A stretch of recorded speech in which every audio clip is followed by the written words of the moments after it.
suatu saat nanti kita di mahsyar itu kan perilaku kita disyuting Allah, direkam, video kamu itu direkam. Pas direkam gue munis duit untuk duit girang, untuk bojo girang, pokoknya untuk yang duniawi itu girang. Bareng bar salat biasa-biasa wae. Terus kita takoki pangeran, jongke bar salat biasa wae, bareng untuk duit kok girang. Penting di duit mbek salat. Saya berkali-kali ngaji bilang karena kenangan terbaik kita ketika ning donya yo tahu salat. Jadi nak disoteng pangeran sampean ketemu pangeran kan pantes. Ning donya tahu salat, tahu sujud kan keren. Dan itu dilakukan dengan keasikan yang luar biasa. Karena terus isin, aku jagungan mbek kanca sak jame betah, jagungan mbek apa 8 menit entuk 20 rakaat itu isin nang itu. Singkat cerita Imam Bukhari itu pede meriwayatkan hadis setelah banyak orang mimpi Rasulullah niku liwat ditututi Imam Bukhari. Iku fawwah ma akhta aqdamahu qadamai Rasulullah sallallahu alaihi wasallam. Terus delamaan yang pernah diinjak Rasulullah niku mautia qadami Rasulullah sing nate diinjak qadami napa Rasulullah. Itu Imam Bukhari persis di situ. Akhirnya ulama tahu itu maknanya betapa persisnya beliau ketika meriwayatkan hadisnya Rasulullah sallallahu alaihi wasallam. Ada lagi orang mimpi niki teng kitab Fathul Bari. Imam Bukhari itu betul khirbah itu semacam peso kecil. Yazubu anhu itu kalau ada orang melukai Nabi, dia yang bela-belain supaya orang itu tidak bisa melukai Nabi. Dan itu ditakwil oleh ulama bahwa beliau yang nanti akan mensortir al-ahadis al-maudu'ah, dibuang semua, nggak boleh dinisbatkan kepada Rasulullah Shallallahu Alaihi Wasallam. Jadi kamane itu jasa-jasa ini pun Imam Bukhari. Terus ketika beliau mau kapundhut, terus Imam Bukhari ketika mau kapundhut itu tertib sekali. Saya banyak membuktikan baik secara bacaan maupun nyata. Orang-orang soleh itu kalau mau kapundhut itu tertib. Mulane sampai nak kapundhut aja selonang-selonong. Nak mati ku sing tertib. Sing rapi lah, tertata. Kalau cerita sedikit, bapak kula niku selawasine tiap tahun nilai kula teng Jogja. Ibu pernah memamitkan saya sama ketua tempat kerja kula. Niku bapak tidak tengken niku cuma dilulan niku.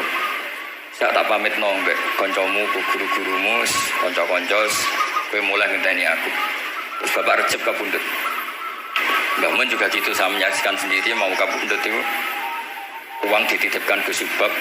Iki aku nak balikno, nak aku ora balik sebagi dulur-dulurmu. Terus beliau di pesawat ngendikan ke Yasin. Tenan dosin aku tahlili. Ternyata di Mekah kapundhut itu contoh-contoh kapundhut yang tertib, beretika dan berperadaban. Nah Imam Ghazali luwih parah kramate boten parah masalah. Engko mbok potong dari geger. Niku badhe kapundhut itu tuku kafan piyambak. Tuku kafan. Terus kanca-kanca sing perjalanan 3 hari karena dulu enggak ada pesawat. Ora ono WA. Niku diundang. Tolong dirangkas ning nggonku ya. Ketika beliau kapundhut itu orang yang perjalanan 3 hari gak ada yang terlambat. Ditakoki, kenapa kamu gak terlambat? Saya sudah diundang 3 hari yang lalu. Dan itu tuku kafan, terus badhe subuh sholat, terus ya mbak cara Jawa agak selonjor, terus adik itu celok ali ya bil kafni aku jupukno kafanku. Terus diambung, terus beliau ngendikan alar ridho fil intikal ila malikil mulki pun kula ridho pindah teng alami jenengan Gusti, maksudnya kapundhut. Ya terus kapundhut. Jadi adiknya ora ribet tuku kafan, ribet tuku. Saiki ya ana persiapan tapi gaya-gayanan tok kuburane wis digawe. Terus gaya mergo larang kawasane iku elit. Niku mboten keramat ning sembrono niku. Lah Imam Bukhari ki ngoten badhe kapundhut tuh wali-wali angkatan beliau ku dipeni. Desane piyambake jenenge Khortanka, napa bacane Khortanak mboten ngerti. Pokoke kawasan Uzbek karena itu ejaan Soviet. Sauni-unimu lho baca Khortanka, cek Khortanak, cek opo ngono lho. Sing maca penting aja waca demaan karena tulisannya kok sik. Niku wali-wali ngipi ketemu Rasulullah teng pagar desa, teng pojok, teng pintu gerbang. Wali-wali tanya, "Ya Rasulullah, kenapa engkau di sini?" Antaziru Muhammad bin Ismail. Aku ngenteni Muhammad bin Ismail. Apa tak ajak bareng? Terus wali-wali ini tangi krungu kabar Imam Bukhari kapundhut. Nama beliau kan Muhammad bin Ismail. Jadi akhirnya wali-wali ngerti. Jadi badhe kapundhut itu ditunggoni Rasulullah sallallahu alaihi wasallam. Kula waca nggih, tak waca Arabe. Engko nak mboten paham nggih muni amin amin nggih semoga. Mboten si antek mawon sampean. Kula niki mumpung dadi wong saleh mergo nderekaken kersane Habib Bidin. Ya kadang saleh kadang ora, nek ora saleh ya istighfar wis gampang. Urusan mbek pangeran ku gampang, ribet urusan mbek manusa. Wis yo sepuro iku cek kadang gremeng ya. Tapi ora usah kaget, ya apik manusa kalah apik mbek pangeran. Pangeran wis Ghafur kok manusa kok Ghafur kita yo ora lah wis biasa wae ngoten. Gampang urusan mbek pangeran ya. Ya cara kaidah fikih kan ngoten. Haqqullah mabniun alal musamaha. Urusan mbek pangeran iku gampang. Nah, urusan mbek manusa ruwet ya. Sing dawuhe ahli niku. Niku fakta apa pengalaman ya? Pengalaman apa fakta? Pengalaman. Ini kanca kula oleh ahli Al-Habsyi. Nggih boten enten perkembangan mulai riyen mbek kula ya ora jelas ya. Nggih kula waca ya.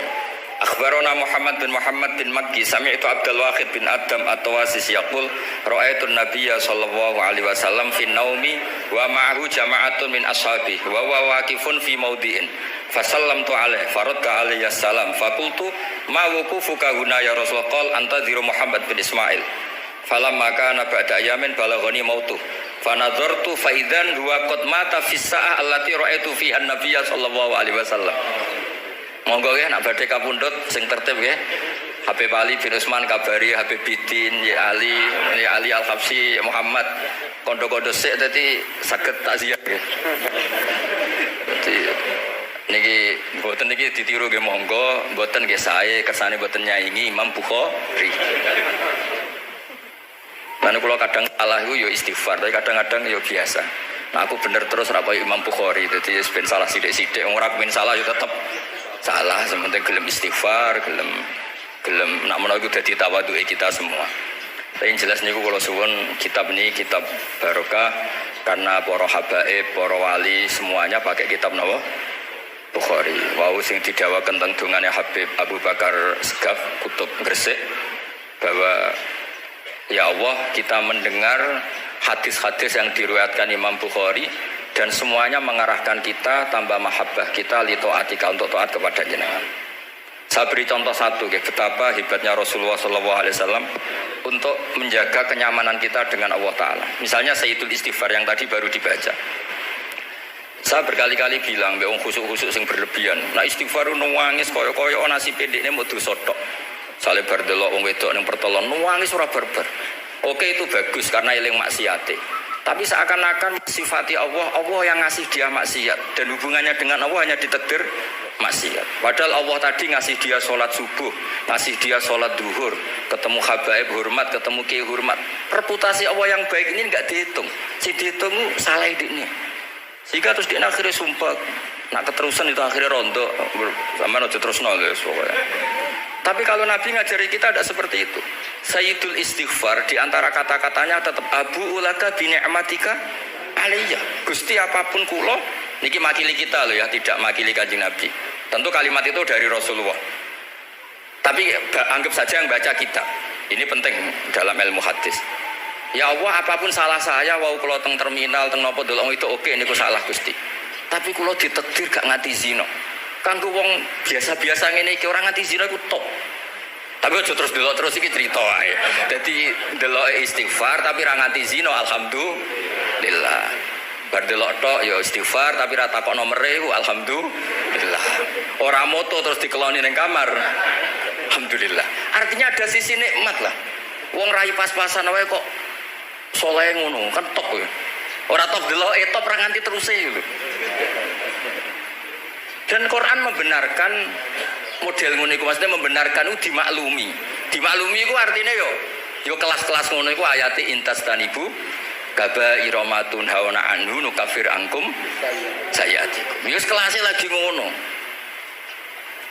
Tapi maksud saya, kowe kudu eling sisi abu ulaka bi ni'matika alayya. Ya Allah kula delok kok ora zina ya ora takok nomor. Alhamdulillah Gusti jenengan tesih ngrekso kula. Tapi kok terus wabu bidambi tapi lha apa Gusti kula delok bareng nggih sepuro Gusti. Jadi artinya betapa Rasulullah itu ketika mengajari kita istighfar itu juga bersamaan dengan itu ikrar bahwa nikmat Allah aktsar wa aktsar. Bahwa sisi nikmat Allah itu jauh lebih besar.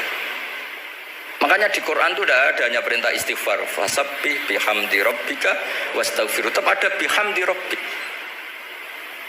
Apapun kita ini masih Masya Allah. Nah, barokahnya hadis-hadis seperti itu belum hadis solusi. Rasulullah bukan nate dosa, tapi selalu ngasih solusi wong dosa.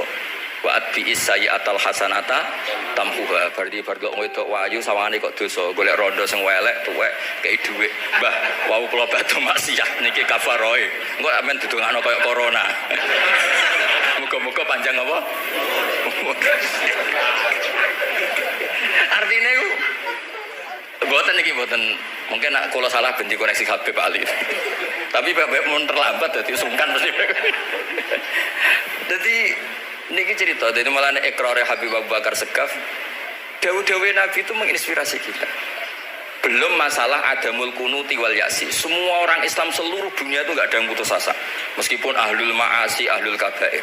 Barokah hadis riwayat syafaati Rasulullah sallallahu alaihi wasallam. Coba kalau kita tidak dengar hadis syafaat, wong sing tahu dosa langsung fatalistik, sing tahu salah tahu fatalistik sak donya iku ora ono sing wani iman.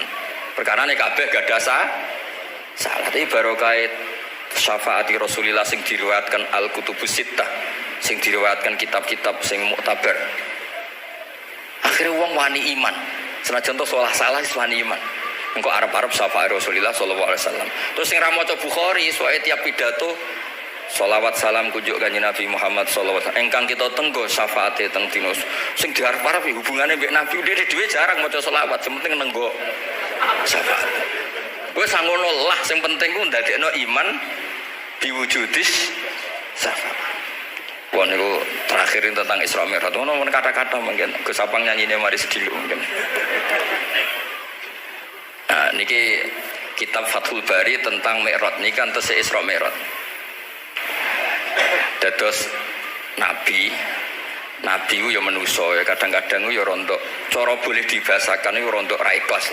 Dibahasano hasud kok kasaran ya ora pati ikhlas. Tapi orang ikhlasnya nabi niku barokah. Riyen kita tahu pertama wajib sholat itu 50. Nabi Ibrahim di langit ke-6 kila 7. Kalau roh persis urutannya mereka riwayatnya beda-beda semuni 6 atau semuni 7. Mungkin ya roh dhewe pokoknya nara 6 ya 7. Coba entah kula.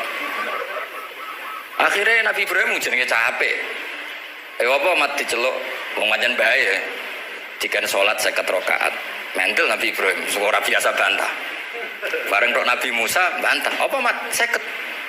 Dene asline bantah iku ora kok perkara piye, asline gak krana sakake kita mboten.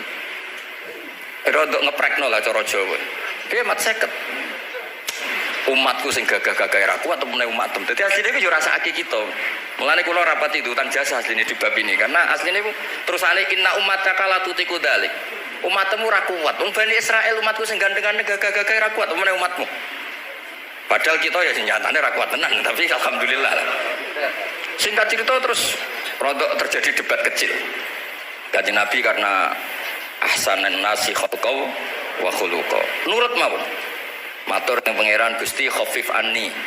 Sampai pangeran disudo 5 berarti itu pinten? Matur nang Nabi Musa iki abot papat ibu. Jaluk ringanan neh. Sampai akhirnya ping 9. Ping 9 berarti 5 ping 9 kalong pinten? 45. Yang saat ini Nabi Musa saya 5 lah jaluk nih keringanan. Waduh anak situ. Ini kumpul rasidono wajib sholat. Tapi pertanyaannya lah, apa ada Mi'raj jebule ratu popo kan gitu. Itu jasanya Nabi Musa. Baru kayak protes nih, 50 jadi minten gangsa. Tapi itu sisi Nabi Musa. Tapi kalau ini cerita tentang riwayat ini tentang Fathul Bari, kalau wajah mawon. Ketika Nabi Musa di langit ketiga atau keempat, ini kan dilangkai kanjeng Nabi. Dilangkai itu nangis. Nangis itu nangis protes. Ditakoki ibu malaikat Jibril, kenapa kayak nangis? Grutu itu gak adil iki. Cah wingi kok ngangkai makomku. Grutu. Akhirnya kanjeng Nabi takok, niku sinten? Iku Musa, nembe nopo? Ya nembe grutu. Sing digrutoni sinten? Pangeran. Lah terus pangeran gak piye-piye, gak wis biasa aja. Mboten niku lho mboten gawe-gawe. Nek ora percaya sampean waca dhewe kitabe. Kok eja sithik-sithik. Terus lah kena apa? Ya mergo sampean luwih enom tapi nglangkai makome, rada ra trimo. Marahe tabayun kan cara saiki tabayun dikonfirmasi. Kula waca mau narape, mungkin nek sing ra ngandel nggih ben ngandel, nek sing ra ngandel nggih ben ya ben goblok wong tak wacana kok ora ngandel.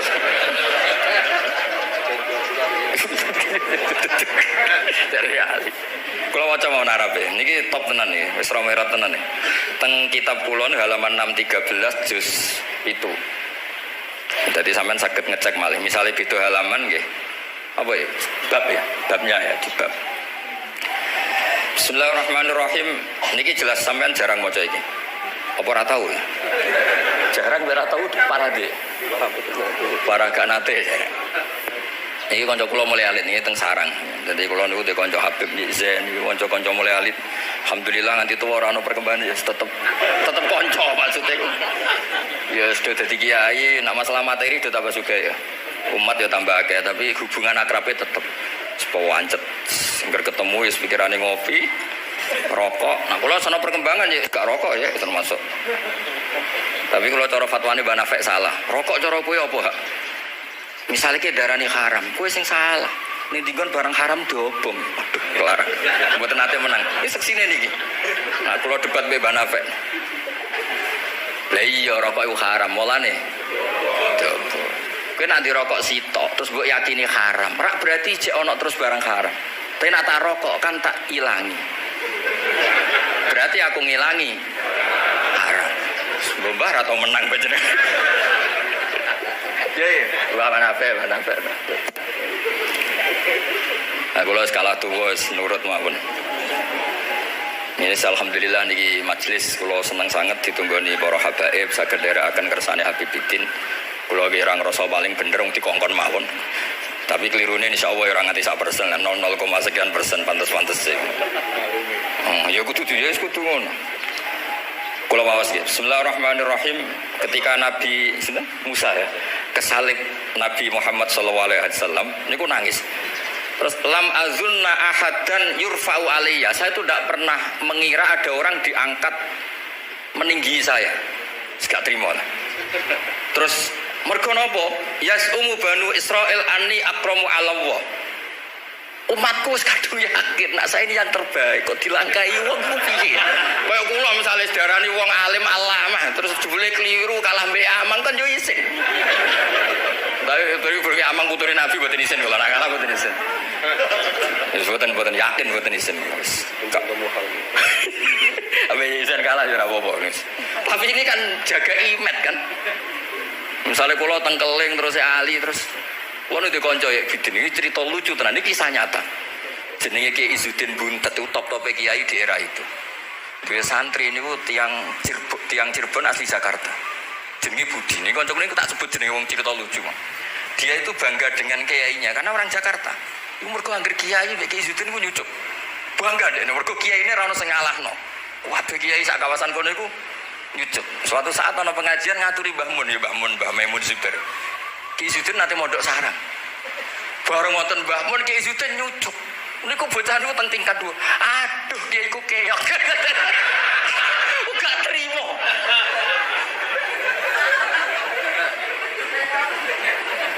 Karena dia ngukur menang kalahnya pakai nyucuk. Mulane kula tak biasakno nak mbek wong sepuh nyucuk, mbek ben tawadhu.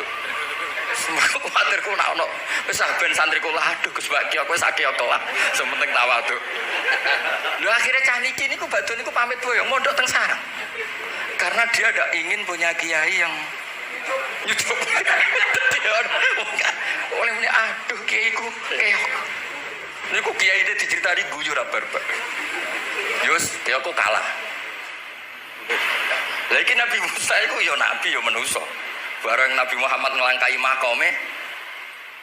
Ya Allah lam azunna ana hadan yurfa'u alayya. Mbok sampean maca yurfa'u mbok yarfa'u wis boleh. Sauni-unimu lah. Sementing aja yurfi'u aja yarfa. Sauni-unimu lah. Enake apa diangkat sak dhuwurku apa? Apa ya sampean maca milih apa ya? Bebas. Apa ya nama maca yurfa'u. Yurfa'u. Wedi nek mergo ngarepe wong akeh. Sakake kula maksude nak. Akhirnya terus ditanya sama malaikat Jibril, kenapa kira-kira kan? Wahum yasumu banu Israila anni akramu ala Allah wa hadza akramu ala Allah minni. Ini urusan nama umatku wis yakin saya ini nabi terbaik. Masalah kan cara image yo. Kaya wong elek pacaran terus kancane luwih ganteng kan yo mriyang kan. Mulane kabeh iku anggere pacaran mesti ngajak kancane sing luwih elek. Niku pengalaman. Masalah kan. Kaya ustad, nang kiai apa kiai ning desa-desa mau ngajak kancane sing luwih alim, masalah ya. Golek penderek sing ora apa-apa lah kira-kira. Kula termasuk ndi nyali, ngaji ngajak ya mangdal ngalim. Kula termasuk kiai ndi nyali. Bon. Walau kana hadza wahda hana aliyah. Maksudnya nak aku kalah mbek Nabi Muhammad gak apa-apa lah, secara pribadi aku kalah gak apa-apa. Oke. Pancen iki sing dipilih wae aku kalah gak apa-apa. Walakin ma'ahu ummatuhu wa hum afdhalul umam indallah. Lho nak antar ketua kalah aku ora masalah oke lah. Lho tekan sak umatku yo kalah, dadi gak trimo. Dadi wong ra trimo iku yo oleh sithik-sithik tapi Nabi Musa wae ora trimo. Terus walakin ma'ahu ummatuhu wa hum afdhalul umam indallah. Jadi sampean-sampean iki itu orang yang digugat Nabi Musa. Monggo di Fatihai kersane mboten gugat. Jadi nak pas kalah be Nabi Muhammad itu mohon ikhlas ya, tapi bareng kalah be antar umat kalah niku gak trimo. Walakin ma'ahu ummatu wa hum afdhalul umam indallah. Lah niki sing lucu. Qala Jibril, hadza Musa. Wa may yu'atibu, kanjeng Nabi tanglet. Wa may yu'atibu, terus sing digumami sapa sing digremi sapa? Qala yu'atibu rabbahu fika. Lho niki kula maca. Kok nak kurang marem tak seksine ya amang takon maca. Yu'atibu rabbahu fika. Qultu wa yarfa'u sautahu ala rabbi. Ning ngarepe pangeran yo wani pahpo ngono gak mane cara Jawa iku. Qala inna wa qad arafa lahu khiddatas pangeran biasa. Nyenak ngomong ya rada keras ngene dadi pangeran wis biasa maklumi. Wa fi riwayatin innahu ya'rifu dzalika minhu. Allah kenal banget ta. Iki jenis wong protes iku wis kenal banget. Terus, nah ini terus mulai analisis ulama. Qala ulama lam yakun buka Musa hasadan ma'adallah fa innal hasad fi dzalikal alam manzu'an ahadil mu'minin fa kaifa biman istafa wa ta'ala bal kana asafan ala ma fatau minal ajri alladhi yatarotta bil arfud. Ini kan analisis walhasil hakikate Nabi Musa mboten hasud tapi ya serapati siap kalah wae. Dan niku ya normal wae wong manusa. Semoga nak sampean ra siap kalah mbek kula nggih saged maos Bukhari, saged maos Fathul Bari. Nah, misale kepeksa ya eling salah aja eling bener. Tapi sampean kok nantang Qur'ane nak salah ditulis itu, nak bener ditulis 10. Mulane kalau nak salah ya kira-kira cek duwe 9 lah. Bagi 10 dikurangi pinten? Setunggal. Tapi mboten penting lah. Sing penting niki kula cerita. Kula seneng mboten krana ngrasa paling bener mboten saged nderekaken kersane Habibidin para habaib para kiai. Kula posisi makmur diminta kula suwun niki nambahaken mahabbah Rasulillah, mahabbah kita teng Rasulullah sallallahu alaihi wasallam. Apalagi tadi saya minta ijazah Habibidin karena dapat ijazah dari Habib Salim bin Umar bin Muhammad Asgaf. Ijazah dari Habib Abu Bakar Segaf tentang doa Khatmul Bukhari dan tadi doa yang luar biasa. Jadi saya pastikan bahwa kita seperti ini tuh barokahnya riwayat sahihah. Andaikan kita ngikuti riwayat misalnya murtakibul kabirah itu kafir, orang melakukan dosa itu kafir, kayak apa umat Islam akan habis karena semuanya yang pernah salah akan merasa kafir dan merasa repot. Ini barokah ahaditsus syafa'ah, barokahnya ya pokoknya akhirnya semuanya punya harapan nanti ketemu Allah itu untuk syafaat. Barokah itu harapan mereka tetap jaga iman, jaga kebaikannya, enak menowo semua itu bisa menghapus kesalahan. Jadi agama ini selalu datang bawa solusi. Oke, semua manusia kulubani Adam khotoun, semua potensi salah.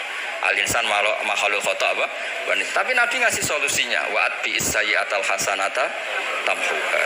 Atau kalau di Quran innal hasanat yuzhibnas sayyi'at. Dan ini membantu kita, menguatkan kita. Bahkan ada beberapa riwayat yang mangkala lewat dakhalal jannah terus macam-macam bahwa inzana wa insarqa macam. Bukan pernah kita tidak pernah mensyariatkan hal-hal yang buruk, pasti tidak pernah. Tapi jangan pula yang pernah buruk kemudian ditutup pintu tobatnya, tidak seperti itu agama. Pintu tobat tetap maftuh sampai matahari terbit dari barat. Terus niki kula maos teng kitab kula niki kersane niki seksine ben loro. Niki ya amang takkan maca muliyas umu bani Israil ya ben barokah. Ya muliyas umu bani Israil. Ya umu bani Israil. Benar. Bismillahirrahmanirrahim. Qala Musa yaz'umu banu Israil anni akramu 'ala Allah wa hadha akramu 'ala Allah minni. Zada al-Umawi fi riwayatihi walau kana hadha wahdahu hana 'alayya walakin ma'ahu ummatuhu wa hum afdalul umami 'inda Allah wa fi riwayati Abi Ubaidah.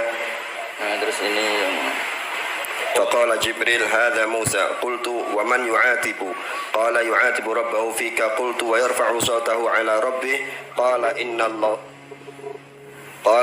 إن الله قد عرف له حدته. وفي حديث ابن مسعود عند الحارث وأبي يعلى والبزار وسمعت صوتا وتذمرا فسألت جبريل فقال هذا موسى قلت على من تذمره قال على ربه قلت على ربه قال إنه يعرف ذلك منه.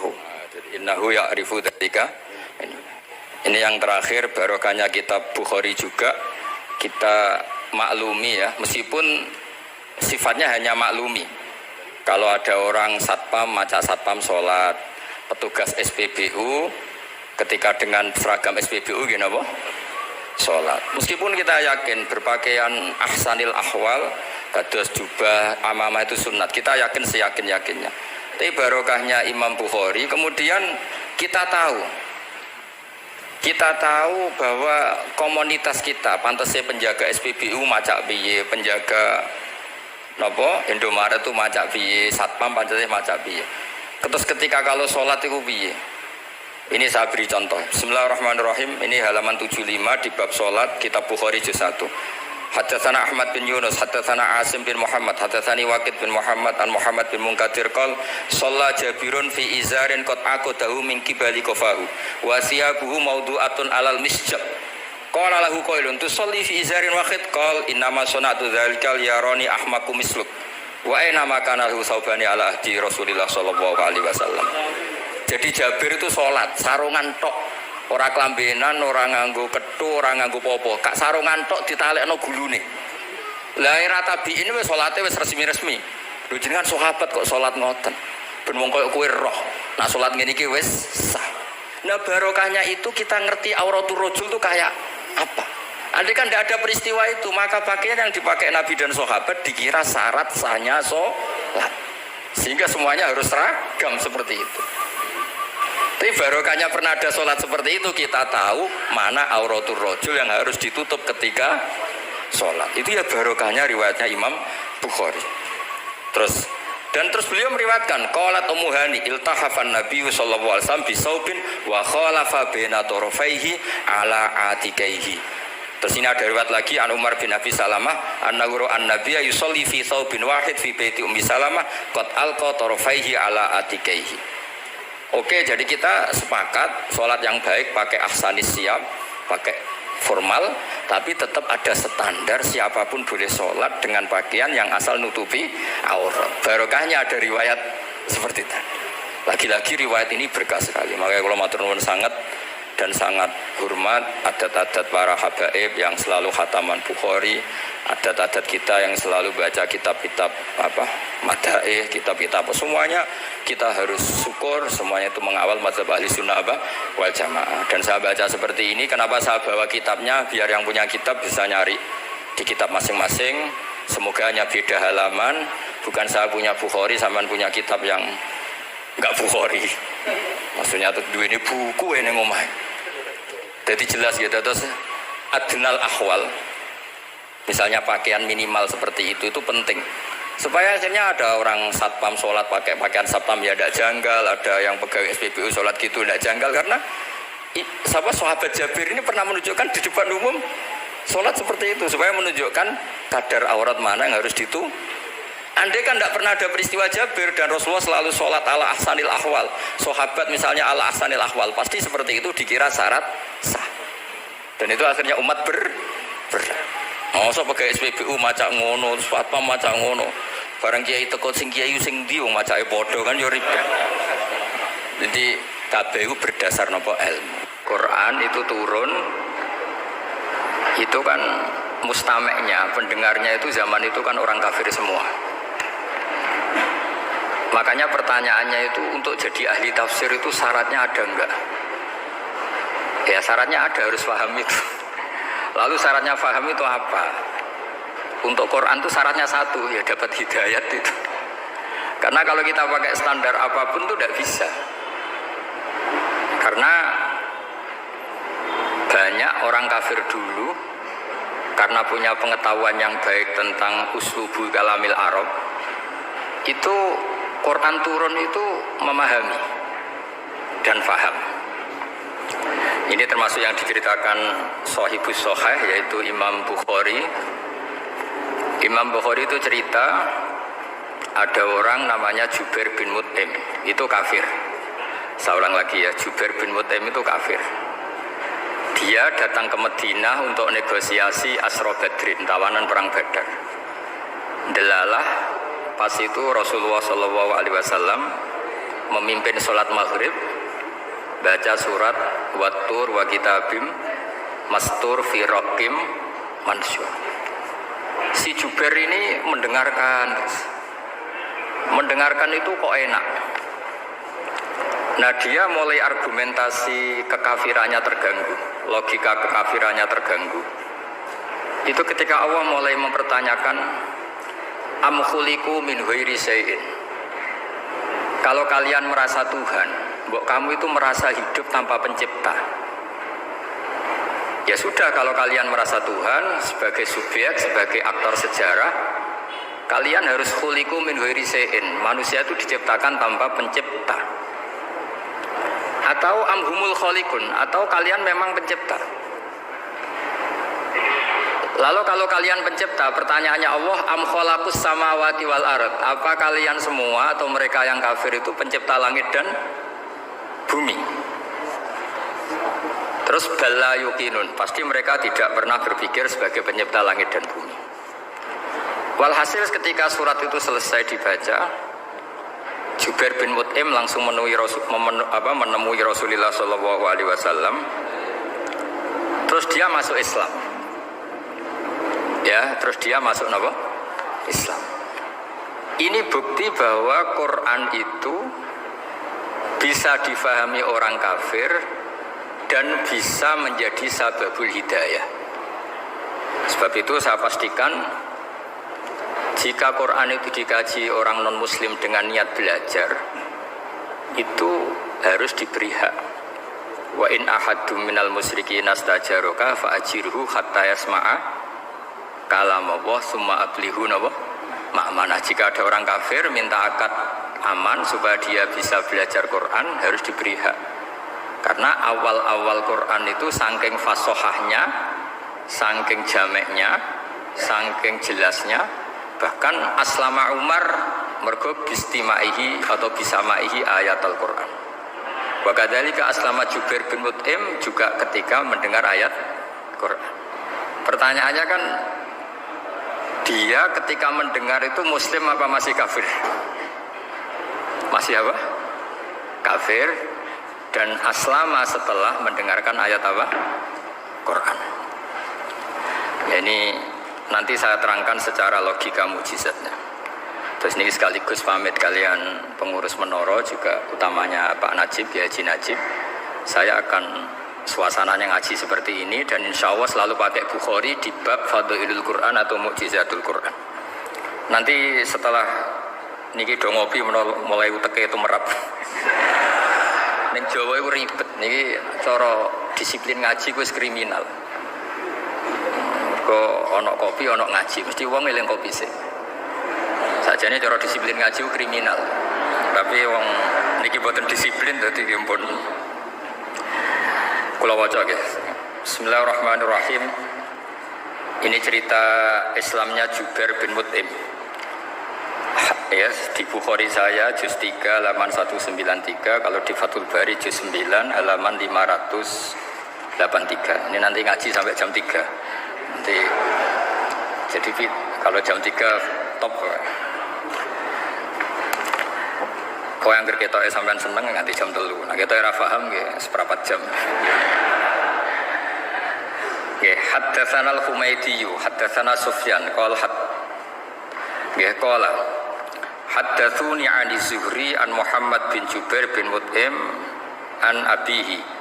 Qala sami'tu an-nabiyya sallallahu alaihi wasallam yaqra'u fil maghrib bit-tur. Falamma balagha hadhil ayat am khuliqu min ghairi syai'in am humul khaliqun. Terus am khalaqus samawati wal ard bal la yuqinun am indahum khazainu rabbika am humul musaytirun.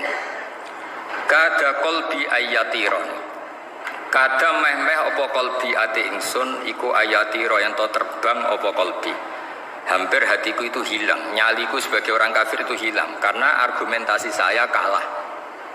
Kalah itu ya kalah. Jadi karena Allah itu sangat rasional. Saya berkali-kali kalau ngaji bilang Allah itu zat paling fair, paling kalau boleh dibahasakan tuh ngajak kita sangat-sangat rasional. Saya berkali-kali ngaji bilang untuk menafikan Tuhan selain Allah itu Allah secara nantang itu sederhana sekali. Qul ara'aytum ma tad'una min dunillah aruni madza khalaqu minal ardi am lahum syirkun fis samawati.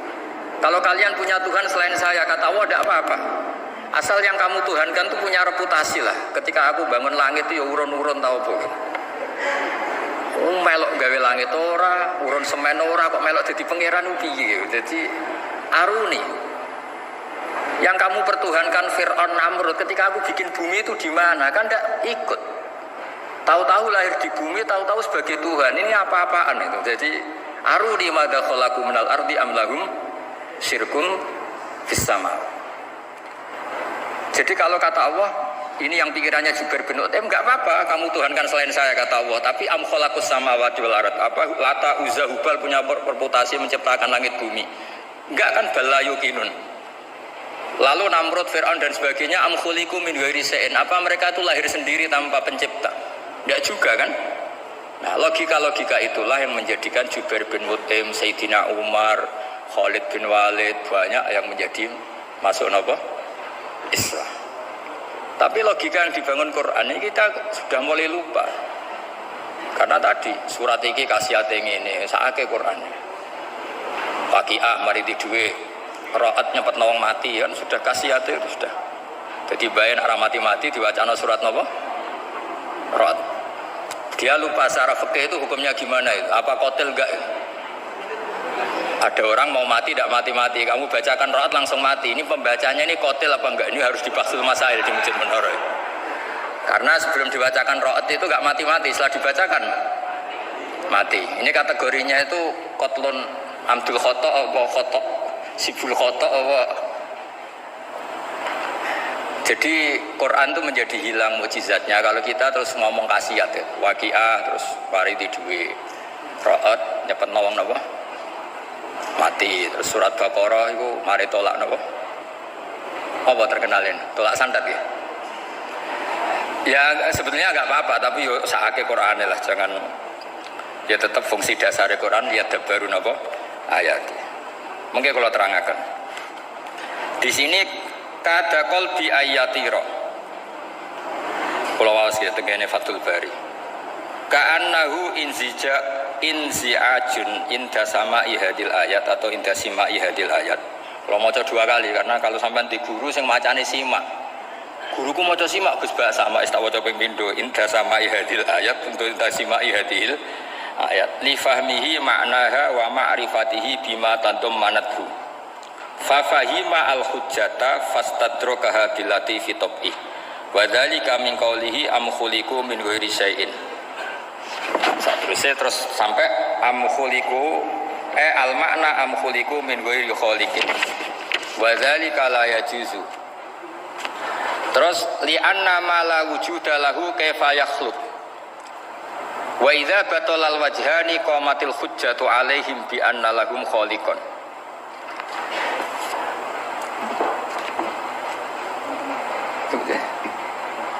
Wah, aneh-aneh. Ganti kegiatan ya rasane. Lah semulang orang rungokno ora senoto mix pokoke.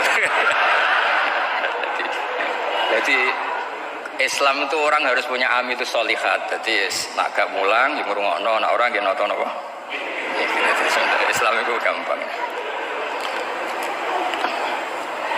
Begini kalau terang nggih, mboten sing sampean kulino argumentasi Quran. Ketika Allah menafikan Tuhan selain dirinya, saya ulang lagi, ketika Allah ingin menafikan Tuhan selain dirinya, sebenarnya argumentasinya itu gampang sekali. Kita tahu di awal juz 6 misalnya qul ara'aitum ma tata'una min dunillah, ara'aitum di tafsir-tafsir akhbiruni. Coba saya kasih tahu ara'aitum bi makna apa? Akhbiruni. Coba kasih tahu saya.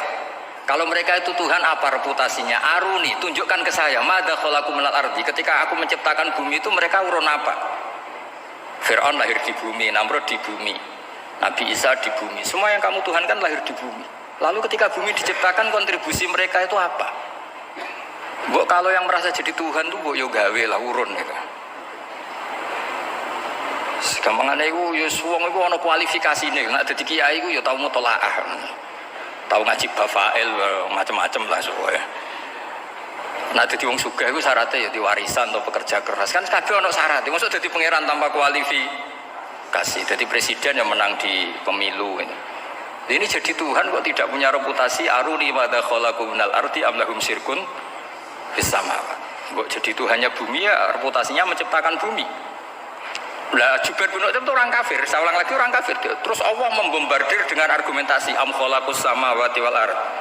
Yang kamu tuhankan apa menciptakan langit bumi? Am khuliqu min ghairi syai'in. Apa yang kamu tuhankan itu wujud begitu saja tanpa pencipta. Wos pokoknya dibombardir gitu. Sampai beliau tidak kuat, akhirnya matur Rasulullah asyhadu alla ilaha illallah wa annaka Rasulullah. Jadi dulu itu mukjizatnya Quran itu orang kafir saja tahu. Saking dahsyatnya, logika yang dibangun itu saking dahsyatnya. Dan itu murni argumentasi ilmiah, bukan jimat, mboten. Terus diwaca sakmene ambek poso, mboten enten ngoten riyen. Yes, pokoknya memang ilmiah. Saya punya sekian contoh.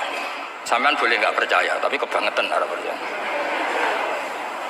Dulu di antara sifatnya Rasulullah, saya sering ya kadang-kadang ya kepengen emosi lah. Wong dikandani pangeran kok angel ra karuan. Tapi dulu para nabi itu disifati Allah qad ja'atkum bayyinatum mir rabbikum. Orang-orang kafir dulu disalahkan Allah karena sudah ada bayinah. Bayinah itu kebenaran yang ketok welo-welo, begitu jelas. Sehingga Allah ketika mensifati kekasihnya yaitu Rasulullah SAW, itu status yang ditonjolkan Allah itu apa?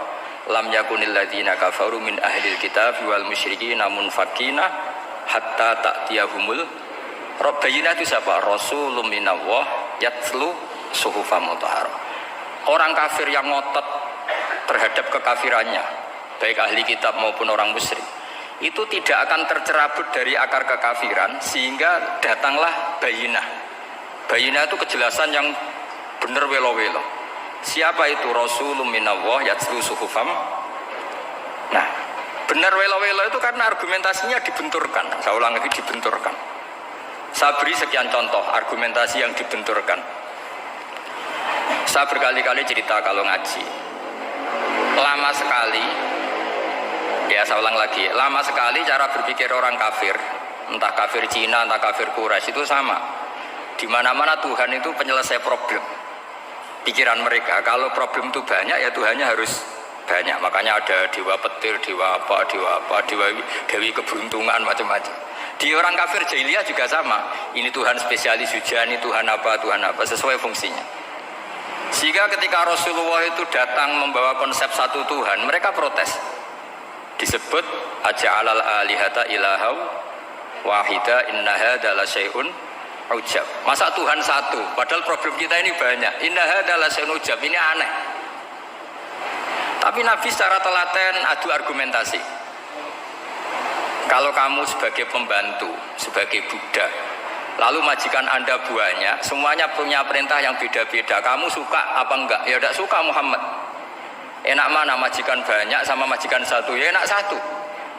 Tuhan kamu itu majikan kamu. Kalau Tuhan kamu majikan kamu, kalau Tuhannya banyak, perintahnya beda-beda, habis kamu. Ya sudah, Tuhannya satu saja. Itu namanya bayinah. Bayinah itu argumentasi yang enggak terbantahkan. Nah, itu yang disebut hatta ta'tiyahumul. Itu disebut daraba wa mathalar rajulan fihi syuraka umutasyakisuna wa rajulan salamal lirajul hal yastawiyani masalah alhamdulillah. Jadi ketika mereka dijak argumentasi, oke mat, kalau majikan banyak tuh gak enak, enak majikan satu. Wa rabbukum sayyidukum, Tuhan kamu itu majikan kamu, maka enak satu.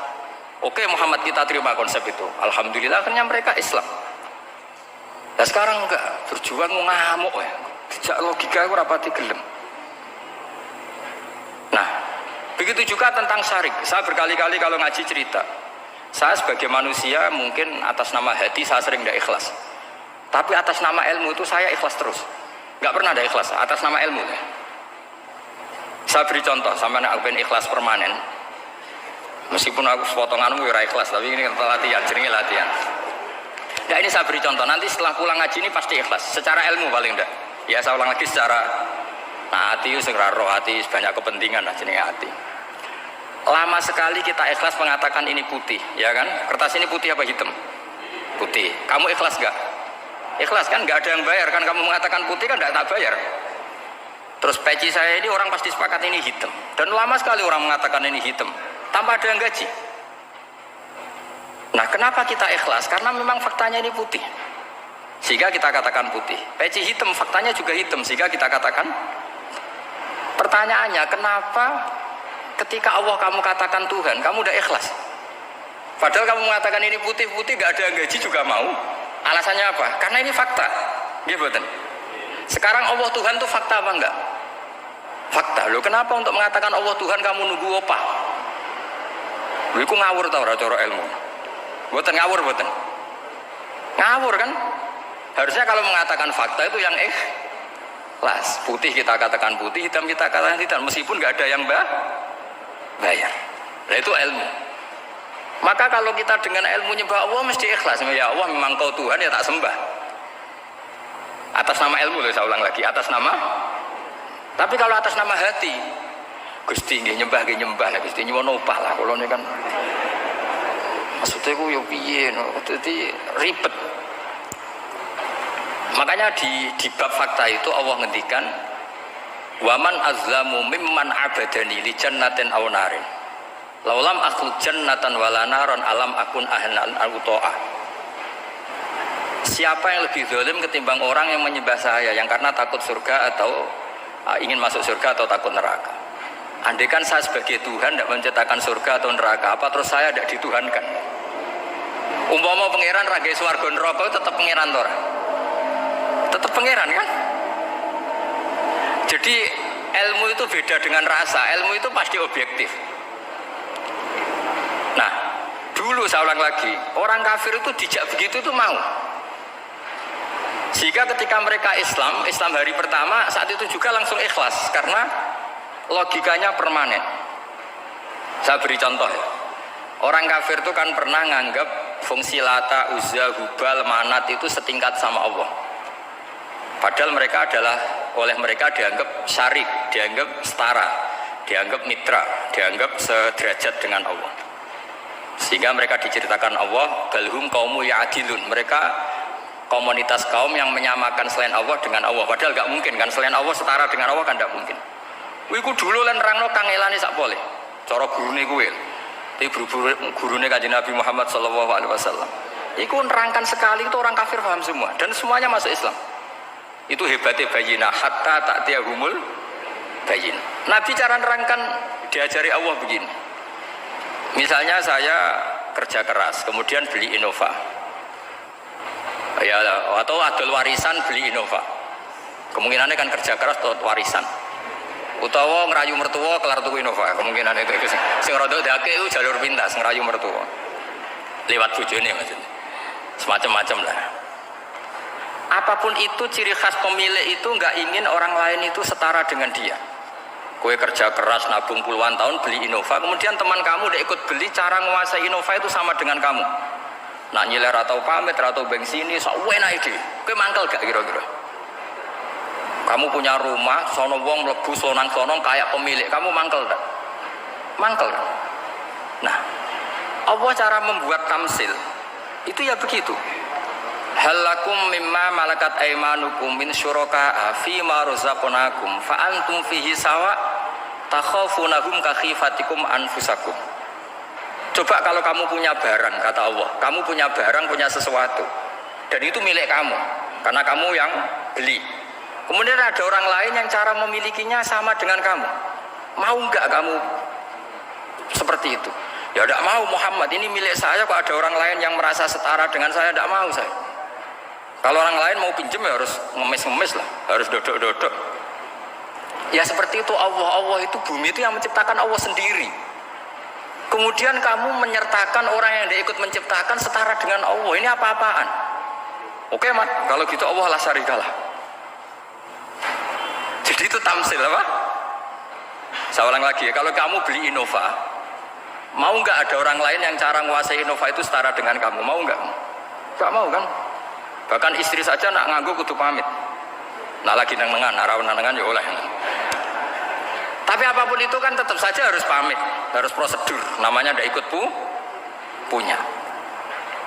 Nah itu kemampuan ini yang mulai hilang di umat Rasulullah. Jadi Nabi itu punya fatona. Fatona itu kecerdasan untuk memberi penjelasan. Disebut orang kafir itu tidak akan infikak, tercerabut dari cara berpikir mereka, munfakin hatta ta'tiyahumul. La bayina itu siapa? Rasulun minallah yatlu suhufam utahar. Jadi Nabi itu kalau memberi penjelasan itu gampang sekali. Baik itu penjelasan akidah maupun penjelasan fikih. Dulu di Medina itu abkhosun nasi kailan. Orang Madinah itu orang paling curang kalau dagang dulu sebelum Rasulullah datang. Jika misalnya mau beli pelem itu mangga itu, pentil ya dihitung pelem. Jadi busron itu kurma pentil ya dihitung kurma. Misalnya kulaan pari hijau wis dituku, padahal urung jelas jadi padi. Dan nanti kalau kena badai angin ya sudah, apa itu uang itu nggak kembali. Ketika Rasulullah datang, Nabi mau tanya, "Cung tuku apa?" Tumbas pelem. Sekarang satu pohon pelem dituku 2 juta, itu rego pelem ta rego pentil? Mbak sampean jawab ya. Pentil kan gak ono regane, sakmene gitu. Ndak ketika dibayar 2 juta itu rego pentil apa rego pelem? Pentil lho mbok. Ketika pentil sakmene dituku 2 juta satu pohon itu rego pelem ta rego pentil? Pelem kan? Sekarang faktanya pentil apa pelem? Pentil. Makanya Nabi terus tanya, "Kul ara'aitum in mana'awahu as-samrah fabima yastakhilu ahadukum mala akhi." Banyak tak apa loh hadis-hadis.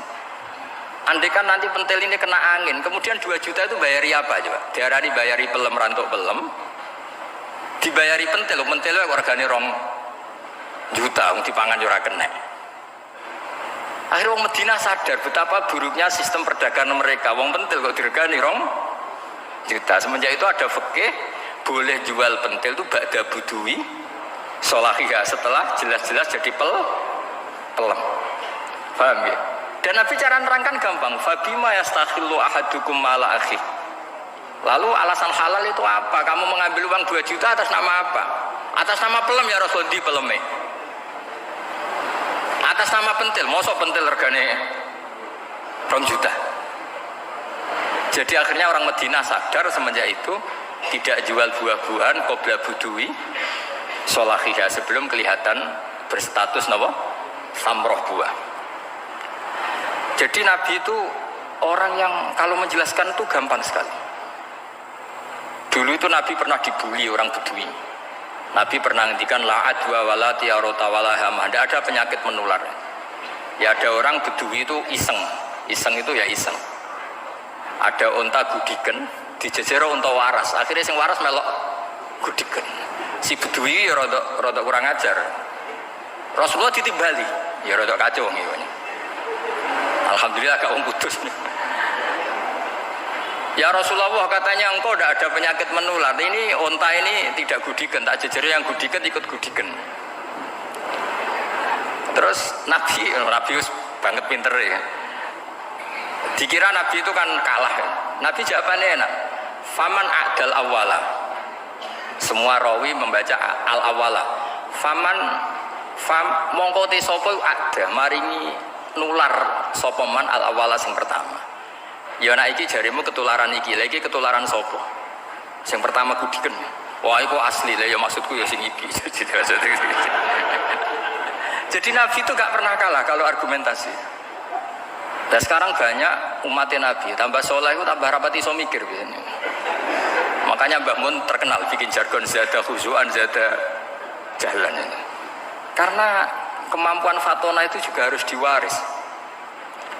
Saya beri contoh, ini ngaji hujjah, ini masih ngaji tentang Quran. Biar kamu tahu kualitas Quran itu mukjiz betul. Ini tak bacakan dua kitab yang permanen itu Bukhari. Saya bawa usul fikih yang dikarang Abu Bakar Al-Baqilani, gurunya Imam Haromen.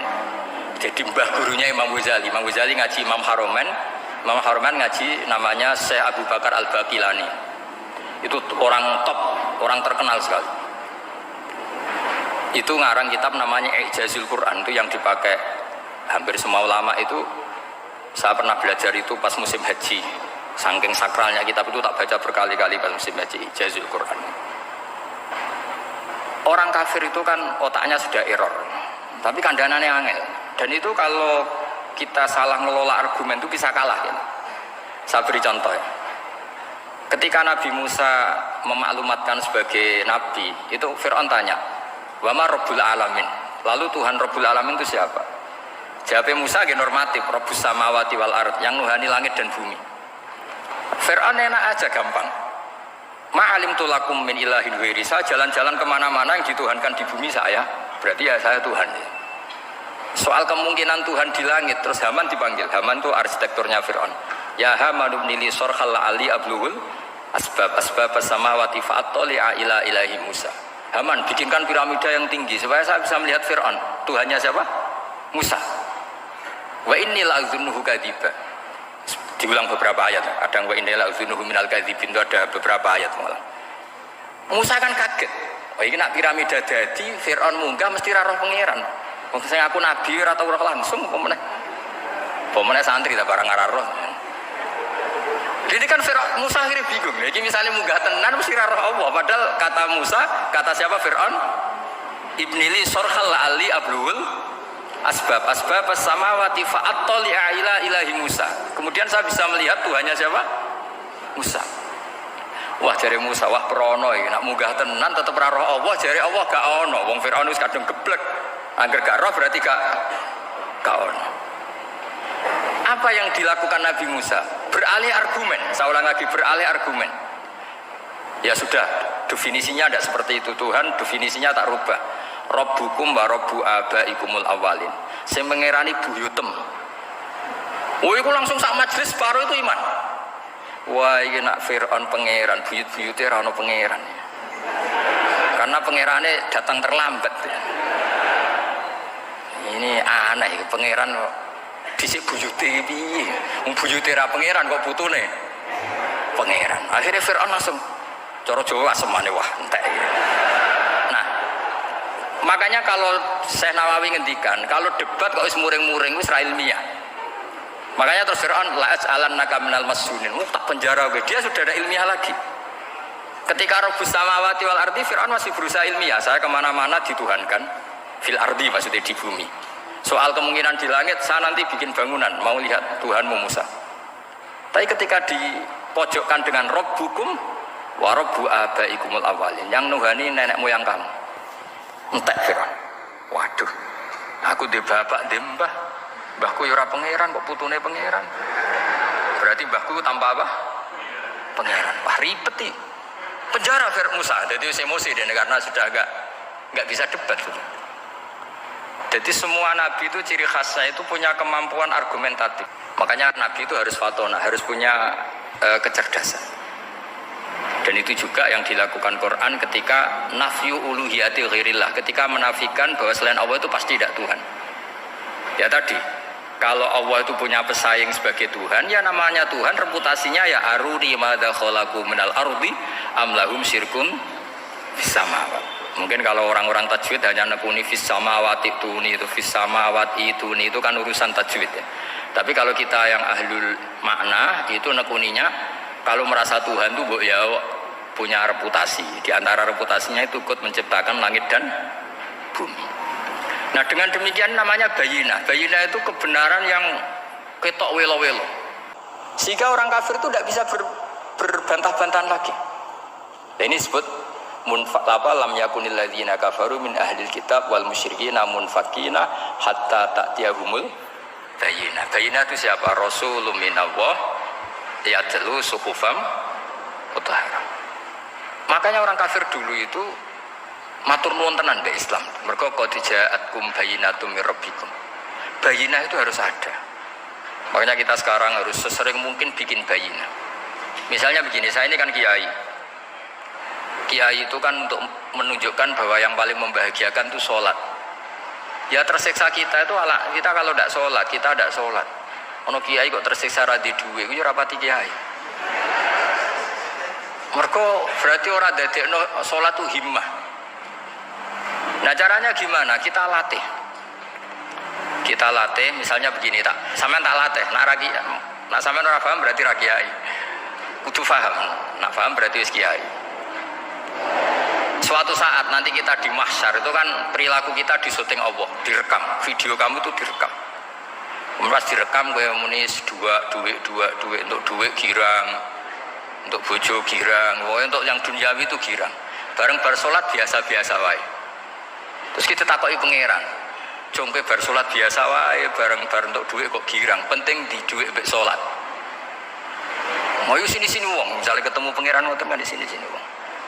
Beda dengan Rasulullah.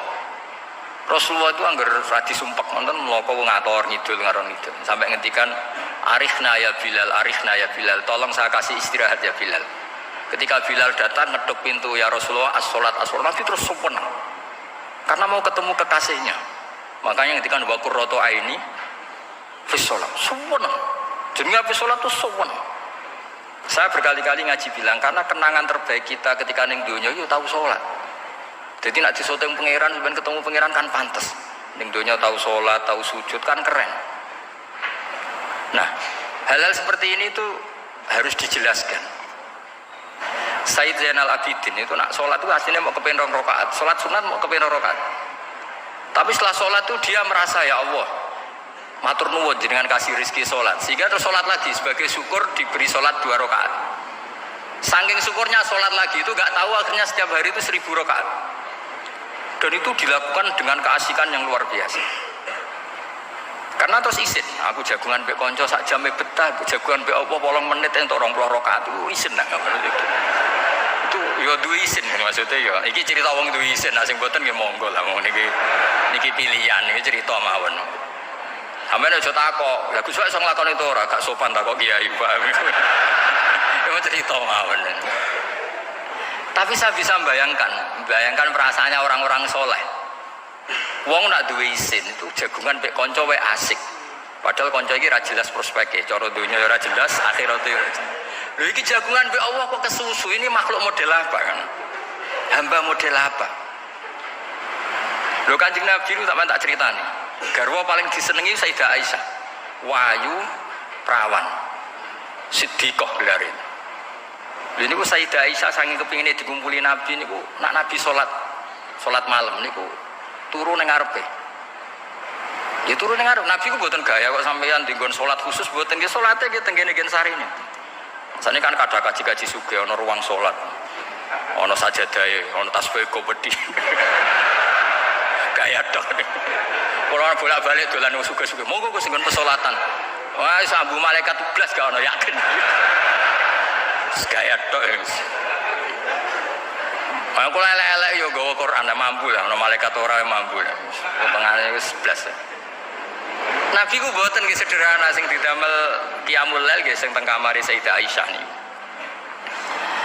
Niku Sayyidah Aisyah ku jarak tulu Malang. Lha niku yo ora dibeda mek Nabi nek pun kepengin salat nggih salat. Nak pas qiyam niku pas berdiri Sayyidah Aisyah ndelojor. Jebule salate diterusno, pas Nabi badhe sujud, akhirnya kakinya ditekuk. Ngekeki ruang Nabi sujud. Akhirnya kenangannya Sayyidah Aisyah, akhirnya Nabi bilang ke saya, dari ini ata'abbadu li Rabbi, aku keizin Aku tak asik mbek pangeran. Fatarok tu hawa ya li hawa huma. Segelem ra gelem aku ngalahno kepenginku dikumpuli Nabi. Mergo demi senenge Nabi mbek pangeran. Iso sampean niku tahajud ngenteni nenengan mbek bojo. Wong bojo elek kok ninggalo tahajud iki. Nah, wet tenan guys. Dane ora bojone ayu malah ra tau napa? Tahajud. Wis musibah tenan iki, wis musibah. Nabi ku garwane ayu, Aisyah. Lho niku mboten pas teng Sauda, lho pas teng Aisyah. Lho niku sing nyekseni nak Kanjeng Nabi jumeneng nganti mlentoh niku Aisyah. Ya agak tau mikir kok Aisyah. Lho jajal kete bojo ayu, kok bergak tahajud. Pas rukun lho ya nek rukun agak tunggale, pas rukun. Lagi agak tau mikir wong ning Sayyidah Aisyah pas rukun qiyamul lail nganti swaromat qodamahu nganti melentok. Ketika dijawab, bukankah engkau sudah dimaafkan mata qodama min dzambika mata akhir? Jawab Nabi, afala akunu abdan syakur. Kayak apa? Karena tadi ketika Nabi sholat itu asik. Siapa yang bisa menandingi keasikan seorang hamba dengan kekasihnya, yaitu Allah Ta'ala. Dan itu yang ditiru duriah-duriahnya kayak Sayyid Ali Zainal Abidin. Kan sekali sholat itu asik. Makanya ada wali ditanya, kamu masuk surga, Gusti wonten sholat mboten teng swarga. Nak mboten saduk mboten usah jare. Nak kowe mlebu swarga seneng kan gure ora usah subuh kan. Ngene potongan ku angel mlebu swarga. Karena tadi kepen mlebu swarga ben bebas subuh, bebas Jumatan. Berarti selama ini kamu ngambut syariat itu problem, napa? Masalah ya, berarti ngambut syariat itu masalah. Ning donya haram nyabu, sebayangno ning swarga ape napa? Nyabu. Mergo ana wa khamril ladzatil lisyaribin la fiya ghulu wa lahum anha yunsafun.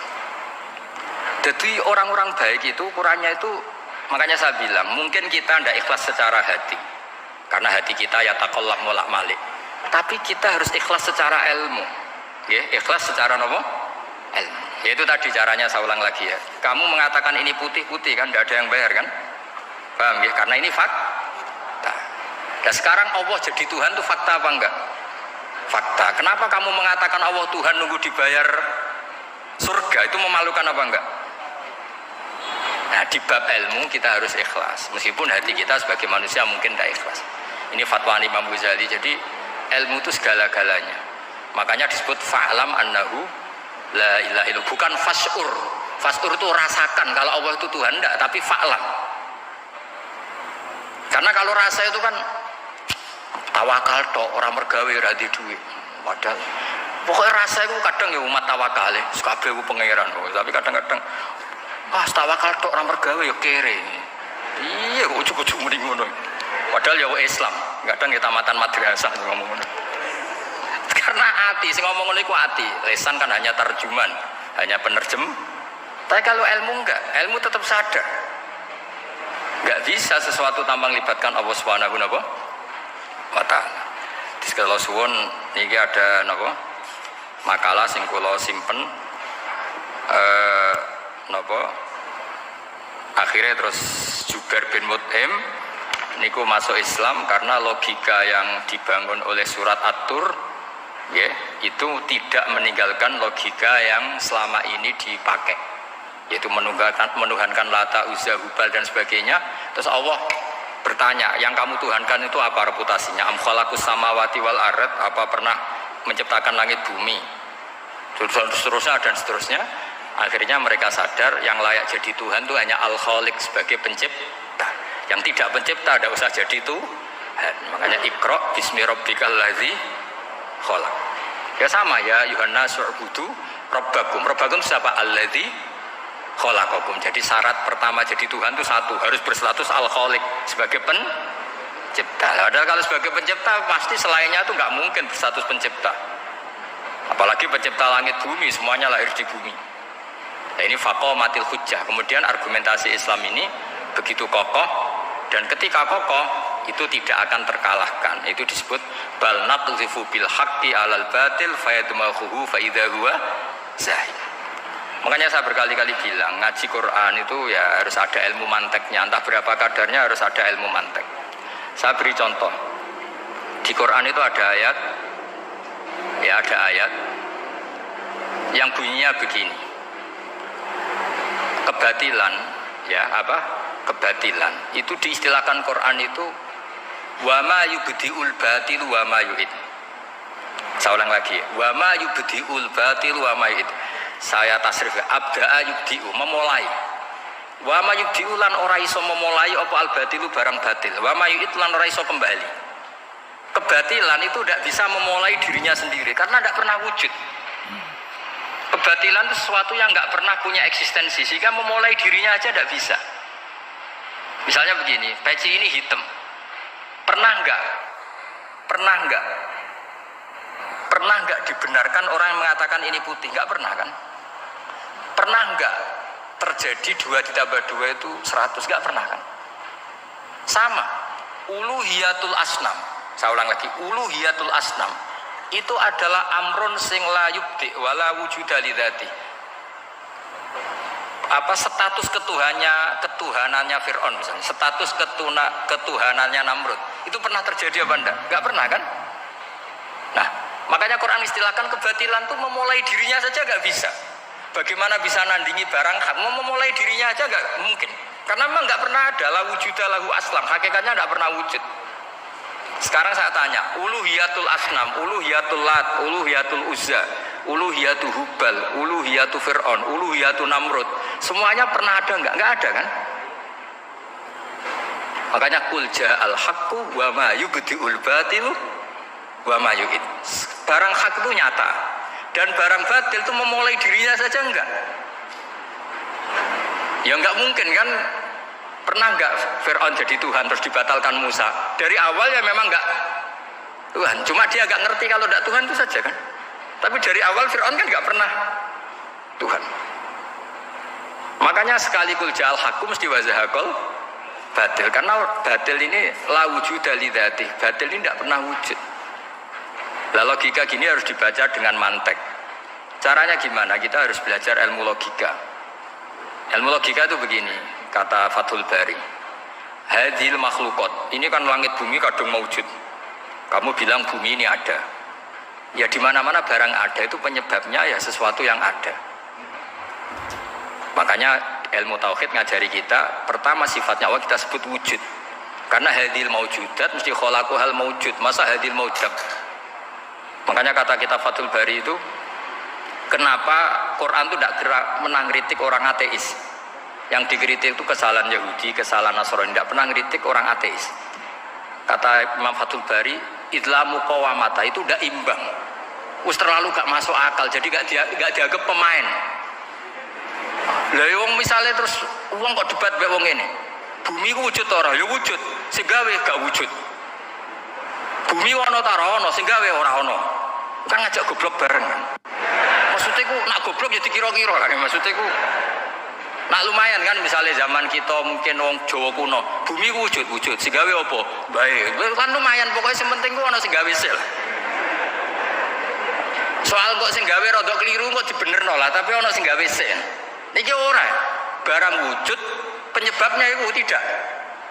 Berarti adamun yakhluqu maujudan, barang ra ono tapi nyiptakno sing wong darani ra ono iku mesti ra duwe ngefek apa kok darani. Ya aneh kan, sesuatu yang enggak ada menciptakan yang ada. Nah beda dengan agama yang lain, meskipun menyebut Tuhan itu 3 atau menyebut Tuhan itu salah, tapi kan menyebut wujud. Lah iku ana lumayan nih, karek beneri sithik lah. Lah Islam lagi datang wujud sing pencipta jenenge Allah Subhanahu wa taala. Akhirnya sing darani liyane kon ikut darani ku Allah taala. Nah, artinya gini, ateis itu tidak rival karena terlalu lah, mosok akal sehat dijak goblok bareng kan. Ya aku mau hadil maujud khalaqahul adam, ini wujud tapi penciptanya enggak ada. Lah nyiptakno apa ya ora ono. Berarti apa? Al adamu yakhluqu maujudan, barang ra ono menciptakan yang tidak ada. Padahal khasnya enggak ada itu apa? La yu'athir wa la yakhluq. Jenenge barang enggak ada pasti tidak bisa menciptakan. Jadi ben sampean ngerti ya, jadi supaya lah itu yang dimaksud amkhuliku min ghairi syai'in. Jadi saya ulang lagi ya, dalam ilmu kalam Syai itu wa indana syai'u huwal maujudu wa sabitun fil kharijil maujudu. Yang dikatakan syai itu sesuatu yang wujud. Jadi kalau hadil maujudat, alam ini ada, pasti penciptanya sesuatu yang ada. Nah, karena pencipta itu ada dan dia pencipta, mau tidak mau bersifat qadim. Masa yang menciptakan wujudnya dulu yang diciptakan, maka harus berstatus apa? Qadim. Ya jatuh kula suwun wae kula insyaallah tetap ngaos ulumul Quran saking kitab Bukhari. Niki cerita-cerita tiyang kafir mendengarkan Quran kemudian paham. Makanya dalam mukaddimah Majmu' yang dikarang sarah-sarah sekarang itu ada 6 doktor dari Al-Azhar ngarang kitab Sarah Majmu'. Karena dulu dikarang Imam Nawawi tapi hanya sampai bab riba. Terus diteruskan oleh 6 doktor dari Al-Azhar. Di antaranya ada penjelasan begini. Islam itu datang dengan hujjah. Wa hadhihi la yukawwinuha as-sayf wa innama tukawwinuha al-hujjatu wal barohin. Islam itu datang dengan argumentasi. Dan itu tidak bisa dipaksakan pakai pedang tapi pakai logika. Ya kayak tadi yang saya contohkan, semua nabi pasti ngendikan qad ja'akum bayyinatum mir rabbikum. Bayyinah itu logika yang ketok welo-welo. Di antaranya tadi yang dibangun Rasulullah ketika ngadepi Jubair bin Mut'im, ngadepi Sayyidina Umar, ngadepi Khalid bin Walid dan banyak. Akhirnya aslamu khina sami'ul Quran. Mereka Islam ketika mendengarkan Quran. Karena tadi Quran ini datang dengan argumentasi yang tidak terbantahkan. Makanya di sini disebut di kitab ini, saya bacakan kitab Ijazul Quran karangannya Abu Bakar Al-Baqilani. Halaman 13. Kan di Quran ada ayat begini ya, fa'aradu aktsaruhum ya. Kemudian ketika Quran turun, itu banyak yang berpaling dari Quran dan itu disalahkan Allah. Berpaling dari Quran itu disalahkan Allah. Kata Abu Bakar Al-Baqilani, ini ilmu usul fikih. Walaula annahu hujjatun lam yadurruhum al-i'radu anhu. Walaysa liqailin ayyaku laqad yakunu hujjatan wa yahtaju fi qawni, kan? Sampai orang disalahkan mengabaikan sesuatu, itu kalau sesuatunya penting apa tidak penting? Penting. Orang kafir itu disalahkan karena mengabaikan Quran, padahal Quran itu super penting. Sehingga kalau orang kafir dengan Quran itu pasti iman, asal mau dengar. Nah, ketika mukjizatnya Quran ini muncul dan bisa mengalahkan semua argumentasi orang-orang kafir, pilihannya orang kafir hanya satu. Ojo sampai uangmu krungu Quran, mengko mesti iman. Makanya mereka bilang wa qala alladzina kafaru la tasma'u li hadzal Qur'an walghaw fihi la'allakum taghlibun. Jadi kamane kowe itu kanca ganteng, pinter sugih. Satu-satunya cara pacaran merasa seneng jejak apel. Kuwi ku mesti kowe kalah. Jadi ayat itu menunjukkan betapa putus asanya orang kafir terhadap kekuatan Quran sampai mereka bilang latas ma'uli hadal Quran. Pokoknya sementing juga mana ngrungokno Quran. Jare Walid, aku sing pinter-pintere wong kafir krungu Quran mah iman. Cara ora mbok provokasi aku ya iman. Walid itu musuh besar Kanjeng Nabi, jenenge Walid bin Mughirah. Niku diken ngomentari Quran disewa, cara sakniki disewa. Mane Walid itu disewa mbek wong kafir. Jeke kowe sing ahli balaghah, ahli sastra. Kita sewa kon komentari Quran. Niku ora iso. Orang sekarang dalil-dalil wa may yatawallahu minkum fa innahu minhum. Kalau berkawan orang kafir, maka dia menjadi kafir. Itu kan fatal. Semua nabi berkawan orang kafir. Karena dakwahnya memang sama orang kafir. Lo coba, andai kan sampean hafal Quran, itu sama teori itu tuh mungkin menyedihkan. Coba istilahnya Quran. Wadhkur akho'at wa ila adin akhom huda wa ila samuda akhom. Nah, terus semua umatnya yang kafir disebut akhom. Akhom itu artinya apa? Saudara. Mereka yang berkawan sama orang kafir. Makanya butuh analisis fikih untuk maknani wa may yatawallahu minkum fa innahu. Setelah dianalisis fikih, ternyata semua nabi diistilahkan wa ila madyan akhahum syuaiba wa ila adin akhahum huda. Akho itu artinya apa? Saudara. Kalau sama tanya, lalu logikanya gimana? Kata kitab-kitab kan wa in kana dasarin fajanibu suratan. Kalau ada teman buruk, jauhi. Kalau teman baik temani. Kalau cara usul fikih gampang. Kancanan maling dosa, wong kok kancane maling.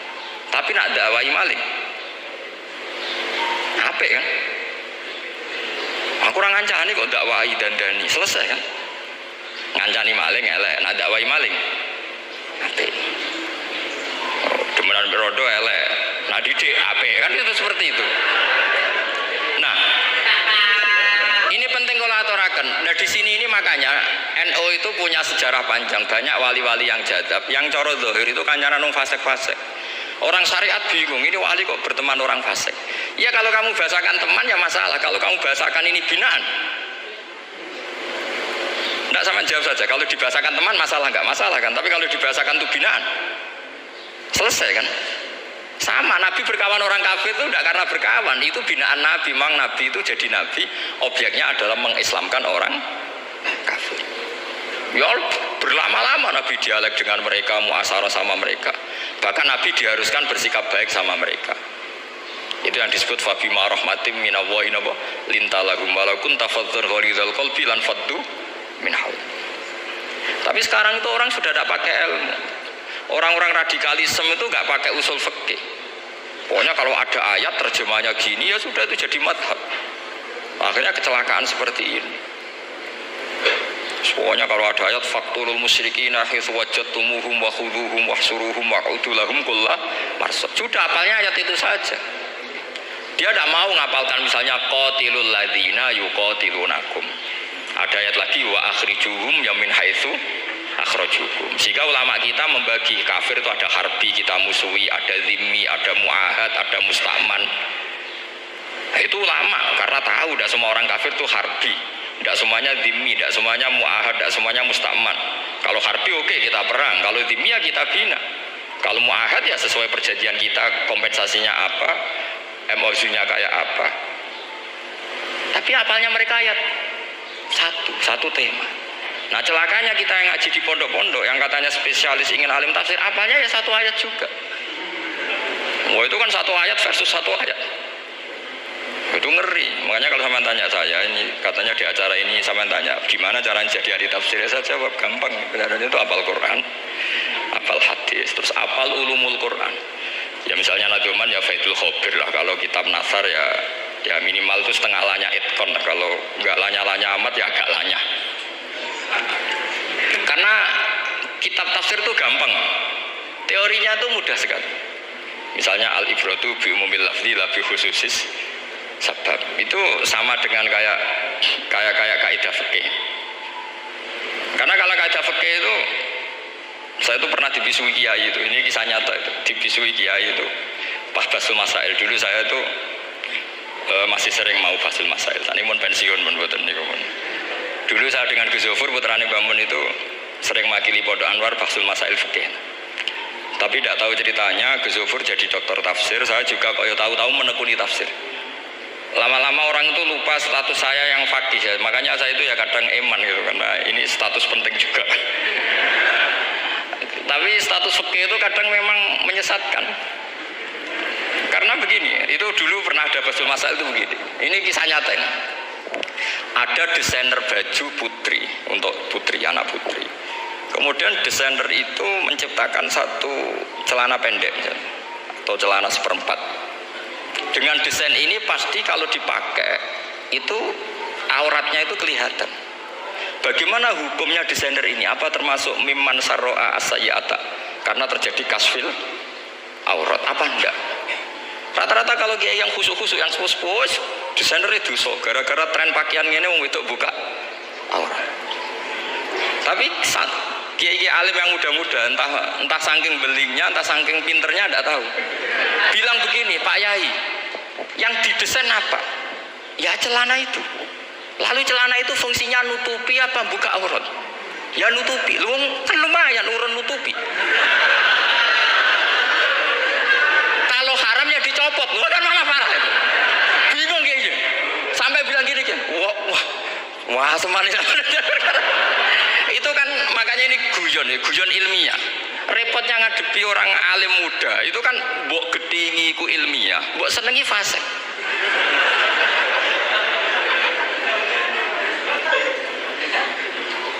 logika kiai yang khusyuk tadi tak tanya, kalau desainer katok seprapat,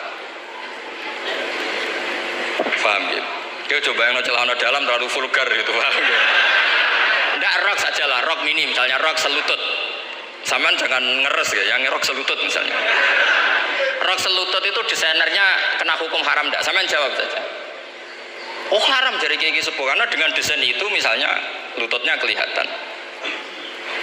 Tapi pertanyaannya Kiai Muda saya masih ingat betul, saya tanya. Lalu fungsi pakaian itu apa Pak Yai? Fungsi itu kan tetap nutupi sebagian aurat. Kalau Anda haramkan, barang haram itu harus dihilangkan. Nah, itu. Sampai Kiai itu setelah acara itu manggil saya. Gus, kalau ngakoni jenengan alim, tapi itu podo repoti. Udah repoti itu. Nah dalam itu kan terus itu ada perumusan di redaksi keputusan yang dijual itu, yang masail fikihnya kan terus diputuskan, dibukukan. Kalau redaksinya halal terus nanti orang pakai rok semua. Dan saya balik bantah, kalau redaksinya haram orang nggak pakai rok malah. Akhirnya itu apa? Kebijakannya lucu. Buak we Gus, pertanyaan itu buak sak jawabannya oke. Jadi kita debat tidak jadi.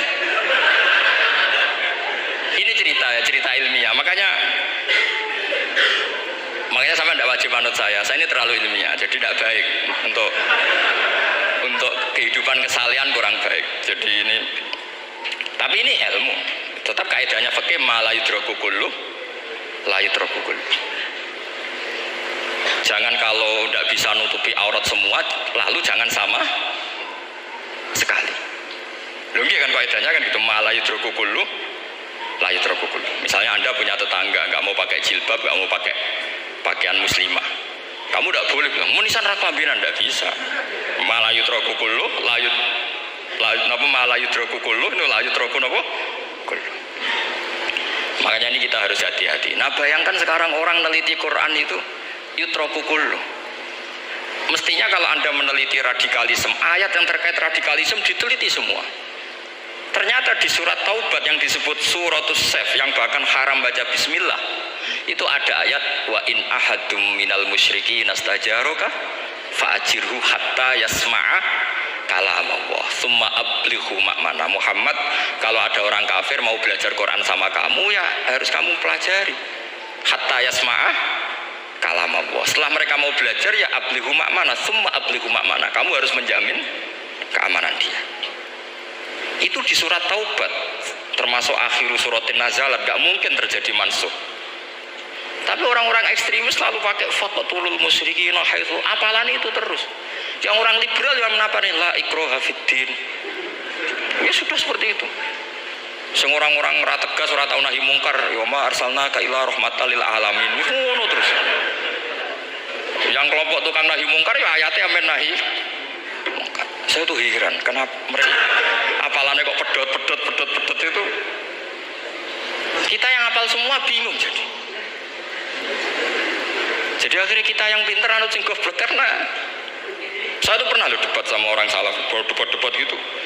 Setelah saya mengutarakan sekian hadis, ada tuh Pak hadis tuh, waduh, harusnya kamu ngaji saya, ada debat tuh yang level, kalau nggak level tuh nggak boleh katanya. Itu kan ngeri. Makanya ini penting ya, kalau sampean tanya ingin jadi alim tafsir, ya harus hafal Quran semua. Kalau tidak mungkin yang nunggu orang semua mati baru Anda jadi ahli tafsir, karena tidak ada musuhnya. Tapi saya pastikan orang kafir pun bisa memahami Quran, yaitu tadi hatta yasma'a kalam Allah. Sayyidina Umar tuh masuk Islam tuh gara-gara dengar adiknya baca Toha, ma anzalna alikal Qur'ana litasqa illa tadhkiratal liman yakhsha tanzilam mimman khalaqal arda was samawati ma huwa bikalamil basar. Tidak mungkin seperti ini karangan manusia, itu tidak mungkin. Akhirnya dia Islam. Banyak orang Islam karena diperdengarkan Quran, karena memang notnya sudah unik, makna kualitasnya juga sudah unik, semuanya itu unik, indah. Sampai sekarang pun orang kafir itu orang paling tahu Quran. Makanya Allah mensifati orang kafir itu hasadam min indi anfusihim mim ba'di ma tabayyana lahumul haq. Sekarang sama saya tanya, orang sing tabayyana lahumul haq itu orang paham apa orang tidak paham? Mereka orang kafir itu mengingkari Quran padahal mimba dima tabayyana lahumul haqqu, setelah kebenaran nyata bagi mereka. Nyata bagi mereka artinya orang kafir paham atau tidak paham? Paham. Cuma mereka punya penyakit hasadam min intian. Mereka juga kalau ada ayat tentang ahkam yang memberatkan, mereka bilang i'ti bi Qur'anin ghairi hada au badila. Muhammad harusnya jangan tema itu yang diangkat, kok cari Quran yang lain yang enggak tema itu. Mereka sampai memilih tema itu karena paham apa karena tidak paham? Karena paham. Makanya di makalah saya pastikan ngaji tafsir itu gampang karena orang kafir pun bisa. Kalau kasus Ahok itu bukan paham itu melintir, beda. Paham sama melintir itu beda. Itu diterjemah kemenang itu jangan mengangkat kawan orang Islam, bukan mengangkat pemimpin.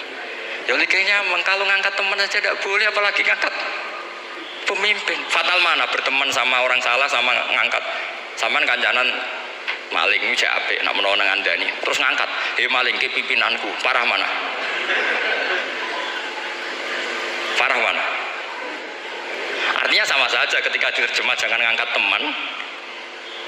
Sebetulnya ngangkat pemimpin lebih fatal. Itu kan mafhum awlawiyah, itu kan normal saja. Itu di Quran biasa, misalnya innalladzina ya'kuluna amwalal yatama dzulman, orang yang makan hartanya anak yatim secara zalim.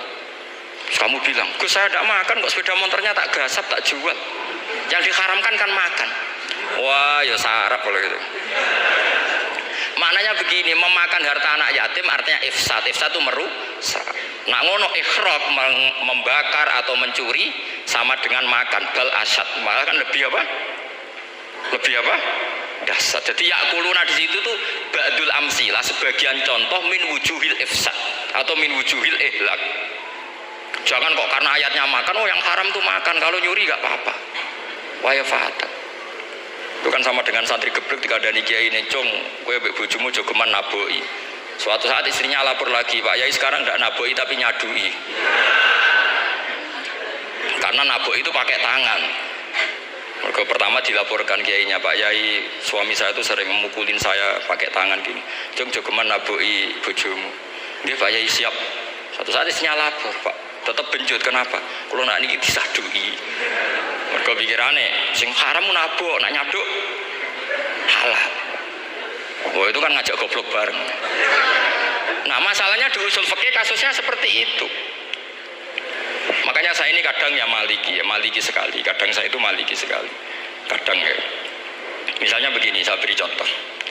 Ini yang kisah nyata ya. Ada seorang Arabi datang ke Rasulullah. Ya, tadi kan teman-teman minta juga ilmu hadis ya. Ini satu paket saja. Itu tadi nanti kalau sampean kasih lalim dah itu sudah ada urusan saya tadi. Nunggu orang mati banyak tadi. Kalau nggak usah nunggu orang mati, sarannya tadi apal tadi. Ya Rasulullah ahlaktu. Saya ini orang yang rusak. Wa ma ahlakaka. Lalu yang bikin rusak kamu apa? Qol waqatu imroati fi nahari Ramadan. Saya menjima istri saya ketika masih siang. Fi nahari Ramadan, siang Ramadan. Walhasil Nabi tidak menyuruh hanya kodok, tapi menyuruh kafaroh. Kafarohnya itu merdekakan budak atau memberi makan 60 orang miskin atau puasa berapa? Puasa 60 hari. Atau urut merdekakan budak atau puasa 60 hari atau memberi makan sitina miskin. Oke, kita sepakat. Sepakat ya, hadis itu sahih dan diulang-ulang oleh ashabus sunan. Oke, riwayatnya agak masalah. Sekarang kita analisis maknanya. Sekarang sampean saya tanya. Kalau Anda misalnya sekarang jam berapa ini? Misalnya sekarang jam 9 kurang seperempat Ramadan, terus Anda rokok atau Anda ngopi, kepengen ngopi terus ngopi tanpa udzurun syar'iin. Anda hanya wajib qadha apa bayar kafarah? Enggak, sampean jawab. Rata-rata kiai kita, oh mau wajib qadha Gus karena gak jima. Sing seru kafarah itu nak jima. Kan ngombe kopi be jima beda. Pertanyaannya tuh lucu, ini naif secara fikih masalah. Masalahnya begini. Jima bojo itu tidak zina. Jima bojo itu zina apa enggak? Enggak. Berarti dengan makan bedanya apa? Sama kan? Sama-sama amrun mubah. Sesuatu yang boleh. Kenapa hukumannya berat? Makanya kata Imam Malik, Ndak itu nilainya. Nilainya adalah hadku hurmati Ramadan bi ghairi udhrin syar'iyyin. Makanya kata Imam Malik, siapapun yang makan fi nahari Ramadan, iftar apapun fi nahari Ramadan bi ghairi udhrin syar'iyyin, maka hukumnya sama dengan jima fi nahari Ramadan. Karena sama-sama ihlak ifsad hurmata Ramadan bi ghairi udhrin syar'iyyin. Lunda ini ilmiah. Kamu udah harus cocok, tapi otak kamu harus percaya. Loh iya kan beda kan. Saya secara nafsu udah cocok cek berarti. Tapi ilmiah saya setuju. Kalau Kiai Kandhani itu kan pasti pakai badul amsilah, kan nggak mungkin semua contoh disebut. Cong penak melaku-melaku jogeman delok wedok iku mari setan. Mboten delok Mbah, nyekel. Lu malah parah to. Enggak bisa. Makanya ini masalahnya lafaz. Ini kembali ke Imam Syafi'i bilisanin arabiyyim mubin. Ketika seorang kiai bilang cung jogeman delok cawe itu adalah mengungkapkan al-muharramat. Bukan mentaksis yang haram itu hanya melihat. Saya ulang lagi ya, ketika seorang kiai bilang cung jogeman delok wedok sing haram, itu semangatnya adalah melawan keharaman, bukan mentaksis yang haram hanya delok. Itu di Quran normal semua, di semua lugat ya biasa. Itu kan sama seperti misalnya seorang bang ngasih uang cucunya, cung tak kayak duit 100.000, cung gue tuku es, terus gue mendingan, nah gue tuku es haram iki kan ngongkon tuku es. Lah kepen putumu mati kan nyeben 100.000 gue tuku es. Ya mulai dulu istilahnya nambahnya ke ibu tuh cung 100.000 gue tuku es. Cara wong kuno. Maksudnya gue pokoknya umumnya cak cilik senane es cuma nyebut. Ya sudah seperti itu. Sama seperti Quran menghentikan begini. Ini memang salate yang fikih dulu yang pokok-pokok. Di antara yang enggak boleh dikawin adalah wa antasma'u bainal ukhtaini illa ma qad salah. Kamu enggak boleh menikahi Sri dan Zainab, kakak beradik. Sudah sepakat nggih? Fi nikahin wahid enggak boleh al jam'u bainal ukhtain. Jadi mbaknya kamu kawin, adiknya kamu kawin fi nikahin wahid. Tapi nak ngeduni boleh, berarti kan dengan waktu yang berbeda. Quran hanya menyebut itu. Kemudian Rasulullah zaman Sugeng itu hanya nambahi wala binal mar'ati wa ammatiha wala binal mar'ati wa kholatiha, juga gak boleh menikahi ponaan plus buliknya, baik bulik dari bapak yaitu ammah maupun bulik dari ibu disebut apa? Kholah. Kemudian ulama fikih merasa ada yang kurang, ditambahi lagi dua perempuan yang andekan yang satu itu lelaki kok haram nikah, berarti haram jam'u fi nikahin wahid. Misalnya cucu rabibahnya boleh enggak? Enggak boleh kan? Berarti kalau sampai mengumpulkan cucu dan mbahnya fi nikahin wahid juga enggak boleh. Tapi orang yang waras itu tidak akan nyalahkan Quran ketika tidak lengkap. Wa antasma'u bainal ukhtain ila ma qad sal, ini tidak lengkap. Yang haram kan tidak hanya jam'u bainal ukhtain, termasuk mengumpulkan cucu dan mbahnya. Karena Quran enggak mau dengan logika tidak waras itu tidak mau. Taruh saja orang itu rata-rata mbahnya kan umur 70 tahun. Cucunya umur 17 tahun. Kebayang nggak kamu nikahi sehingga adekan boleh bareng, mesti kamu milih bareng. Makanya Quran hanya bakas wa antasma'u final ukhtain, karena yang mungkin masih menggugah selera itu dua. Tapi kalau cucu sama mbahnya itu kalau ada yang masih selera kan ya sarap tuh. Tapi fikih sebagai kaidah tetap menerangkan termasuk yang haram jam'u adalah bainal mar'ati wajab datiha. Paham juga maksudnya? Artinya ketika menyebut itu tidak jaminan merangkum semua hukum, tapi ba'dul amsilah. Fa'innal akila yaktafiya bi isyaratil ba'di, karena orang kalau punya akal diisyaroi sebagian sudah paham. Ini penting kalau aturakan. Jadi ini penting. Nah bayangkan sekarang banyak gerakan-gerakan ahli Quran katanya, tapi nggak memahami ilmu usul fikih. Quran rono ya wis.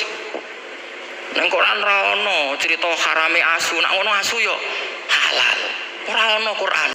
Sing rono iku tekem ora Quran iku aneh-aneh.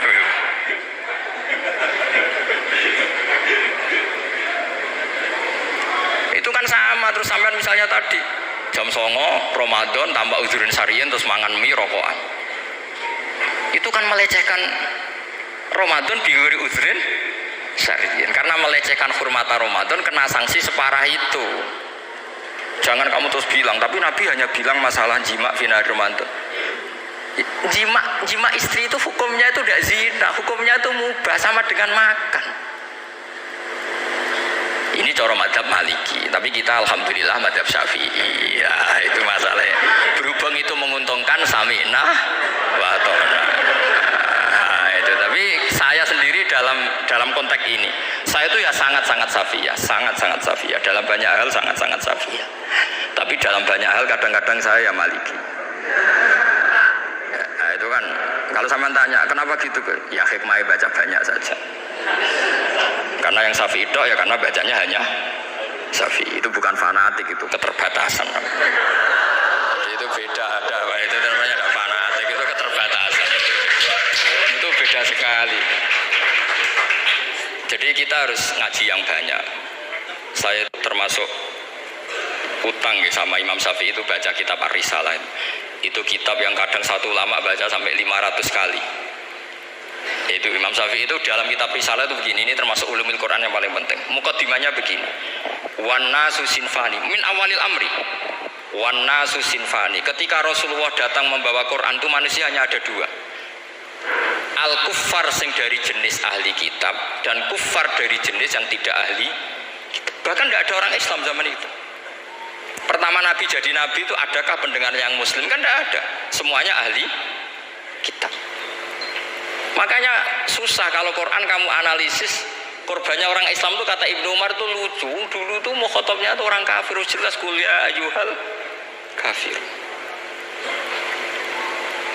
Ya ayuhan nasu ubudu rabbakum alladzi khalaqakum. Jelas orang kafir.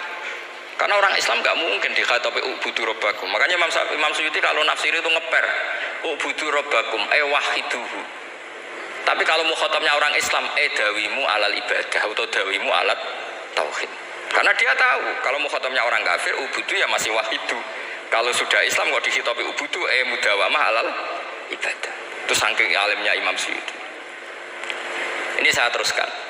Kalau mukhatabnya itu orang kafir ahli kitab, itu kemungkinannya ya dua cara mereaksi Quran. Yaitu disebut lam yakunil ladzina kafaru min ahlil kitabi wal musyrikina munfakina hatta ta'tiyahumul. Jadi lam yakunil ladzina kafaru, jelas kafaru itu umum. Kemudian ditafsir kafaru itu ada yang min ahlil kitabi, berarti kafaru yang jenis Yahudi Nasrani. Ada kafaru yang min ahlil kitabi wal musyrikin, kafaru yang jenis musyrikin, yaitu kafir Mekah. Karena cara kaidah nahwu al-atfu yaqtadi taghayyur, kalau ada ataf pasti konteksnya beda. Jaa Zaidun wa Amrun, berarti Zaid ada Amar, Amar ya ada Bakar. Karena jaa Zaidun wa Amrun wa Bakrun, pasti orang ini berbeda. Tidak boleh orang yang sama kamu pakai ataf. Ini sudah clear ya ini ya. Kemudian cara pandang mereka ya beda. Ketika Rasulullah mengajak tauhid, itu ahli kitab tidak masalah. Memang harusnya Tuhan itu satu. Tidak masalah bagi ahli kitab. Problem bagi ahli kitab adalah Muhammad itu nabi. Itu kita nggak suka. Kalau Tuhan satu oke, tapi kalau Muhammad nabi tidak oke. Kita bisa jadi nabi, kata mereka, karena mereka merasa nasabnya sampai Ibrahim. Sementara zaman itu mereka sanksi Muhammad itu nasabnya konti, gak jelas. Nah, ini penting kalau aturakan. Sehingga dalam konteks ini Allah menjawab ahli kitab dulu. Ini disebut Muhammad itu nasabnya jelas. Ini ku fihi ayatum bayinatum maqamu Ibrahim. Ini saya dengarin. Ibrahim itu jelas pernah ke Mekah. Bukti Ibrahim pernah ke Mekah adalah jejak kaki Ibrahim di makam apa? Makam mereka artinya buatan kuburan, buatan jejak kaki Ibrahim ketika bangun Ka'bah. Fihi ayatum bayinatum maqamu Ibrahim. Pun. Kalau Ibrahim pernah di Mekah artinya beliau pernah nikah di Mekah. Paling tidak punya dzurriyyah di Mekah. Jadi Ismail dibawa ke Mekah. Jelas ayatnya wa idh yarfa'u Ibrahimul qawaida minal baiti wa Ismail, ini dengarin ya. Sebab itu saking alimnya berjanji itu beliau tahu betul masalah utama Rasulullah Muhammad adalah disangsikan nasabnya. Sebab itu kitab berjanji pertama cerita setelah dia alhamdulillah macam-macam awal manab tadi saat terus dia bilang wa ba'du fa'akul huwa Muhammad bin Abdillah bin Abdil Muttalib. Saat terus ya wabah dua Muhammad bin Abdullah bin bagi mereka yang kafir. Terus beliau ngendikan ditutup wa adnanu bila raibin inda dawil ulumin nasabiyah ila dhabihi Ismail nisbatuhu wa jelas saya adnan itu pasti puter cucu-cucunya Nabi Ismail. Karena orang Yahudi yang disoal Muhammad itu, kamu itu siapa? Kok tahu-tahu Nabi? Kamu orang Arab itu tidak pernah ada Nabi. Yang Nabi itu normalnya orang Israel, yaitu turunan Yahudi, karena Yahuda bin Yakub bin Ishak bin Ibrahim. Akhirnya Allah membuktikan fihi ayatum bayyinatum maqamik, bukti kalau Ibrahim pernah di Mekah adalah jejak kakinya di Mekah, itu dekat Ka'bah. Ini jawaban Allah yang tentang ahli kitab, karena sudah jelimet. Ada ilmu ansab, ada ilmu nasab, ada polemik kitab samawi. Kalau kafir Mekah ini goblok-goblok. Ketika Rasulullah pakai teori tauhid, orang kafir Mekah itu sangat goblok, itu bilang gini, Muhammad, kita ini urusannya banyak, utang kita banyak, kasus saya banyak. Kok Tuhannya satu itu tidak cukup? Yaitu mereka mengatakan aja'alal alihata ilahau wahida inna hadza la syai'un ujab. Bagaimana Tuhan hanya satu? Urusan kita banyak, masalah kita banyak. Tuhan nggak boleh satu, harus banyak. Sejumlah urusan kita. Ada Tuhan BPKB, Tuhan macam-macam lah. Ada Tuhan kredit, Tuhan kas, macam-macam lah. Sesuai sebanyak urusan kita. Mereka tanya aja'alal alihata ilahau wahida. Masa Tuhan satu? Inna hadza la syai'un ujab. Ini aneh.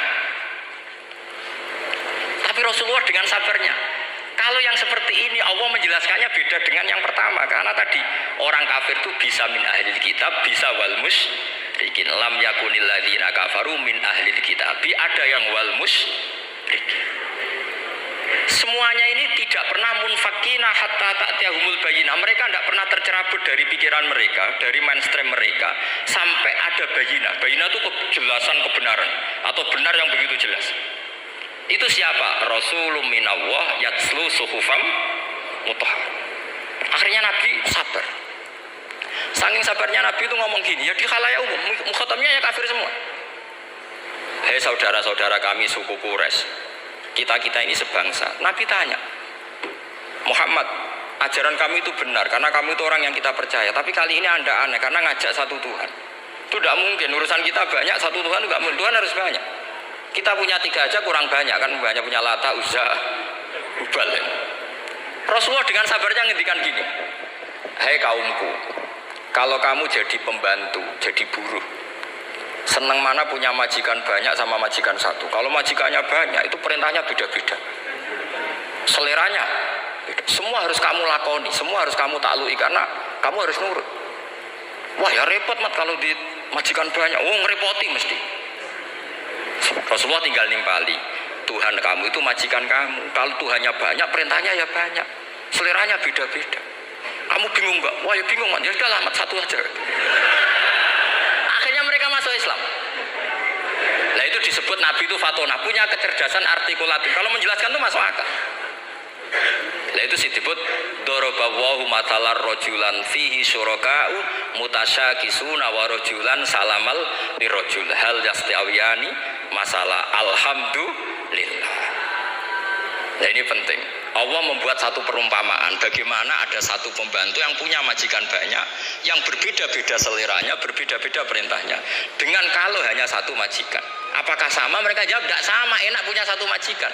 Begitulah Tuhan kamu harusnya satu. Wassalamualaikum warahmatullahi wabarakatuh.